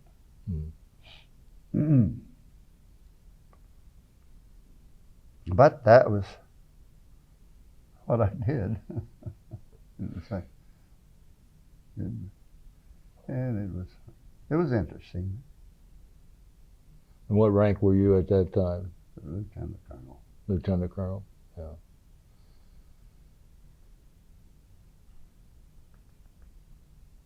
And so you spent a full year over there in Vietnam? Well, I was actually stationed in Thailand, in Karat. Karat? Yeah. And we'd take off from Karat and go up into the Sam Nui area, and we'd be there for 6 hours. Now, where is the Sam Nui area? Is that in Vietnam or over across the border? In Laos. Laos, yeah. And that's all I can tell you. Right. It was Laos. And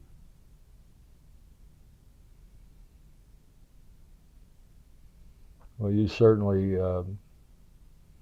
given our country your full all and effort. Well, yeah. And, I tell you, Bob, it's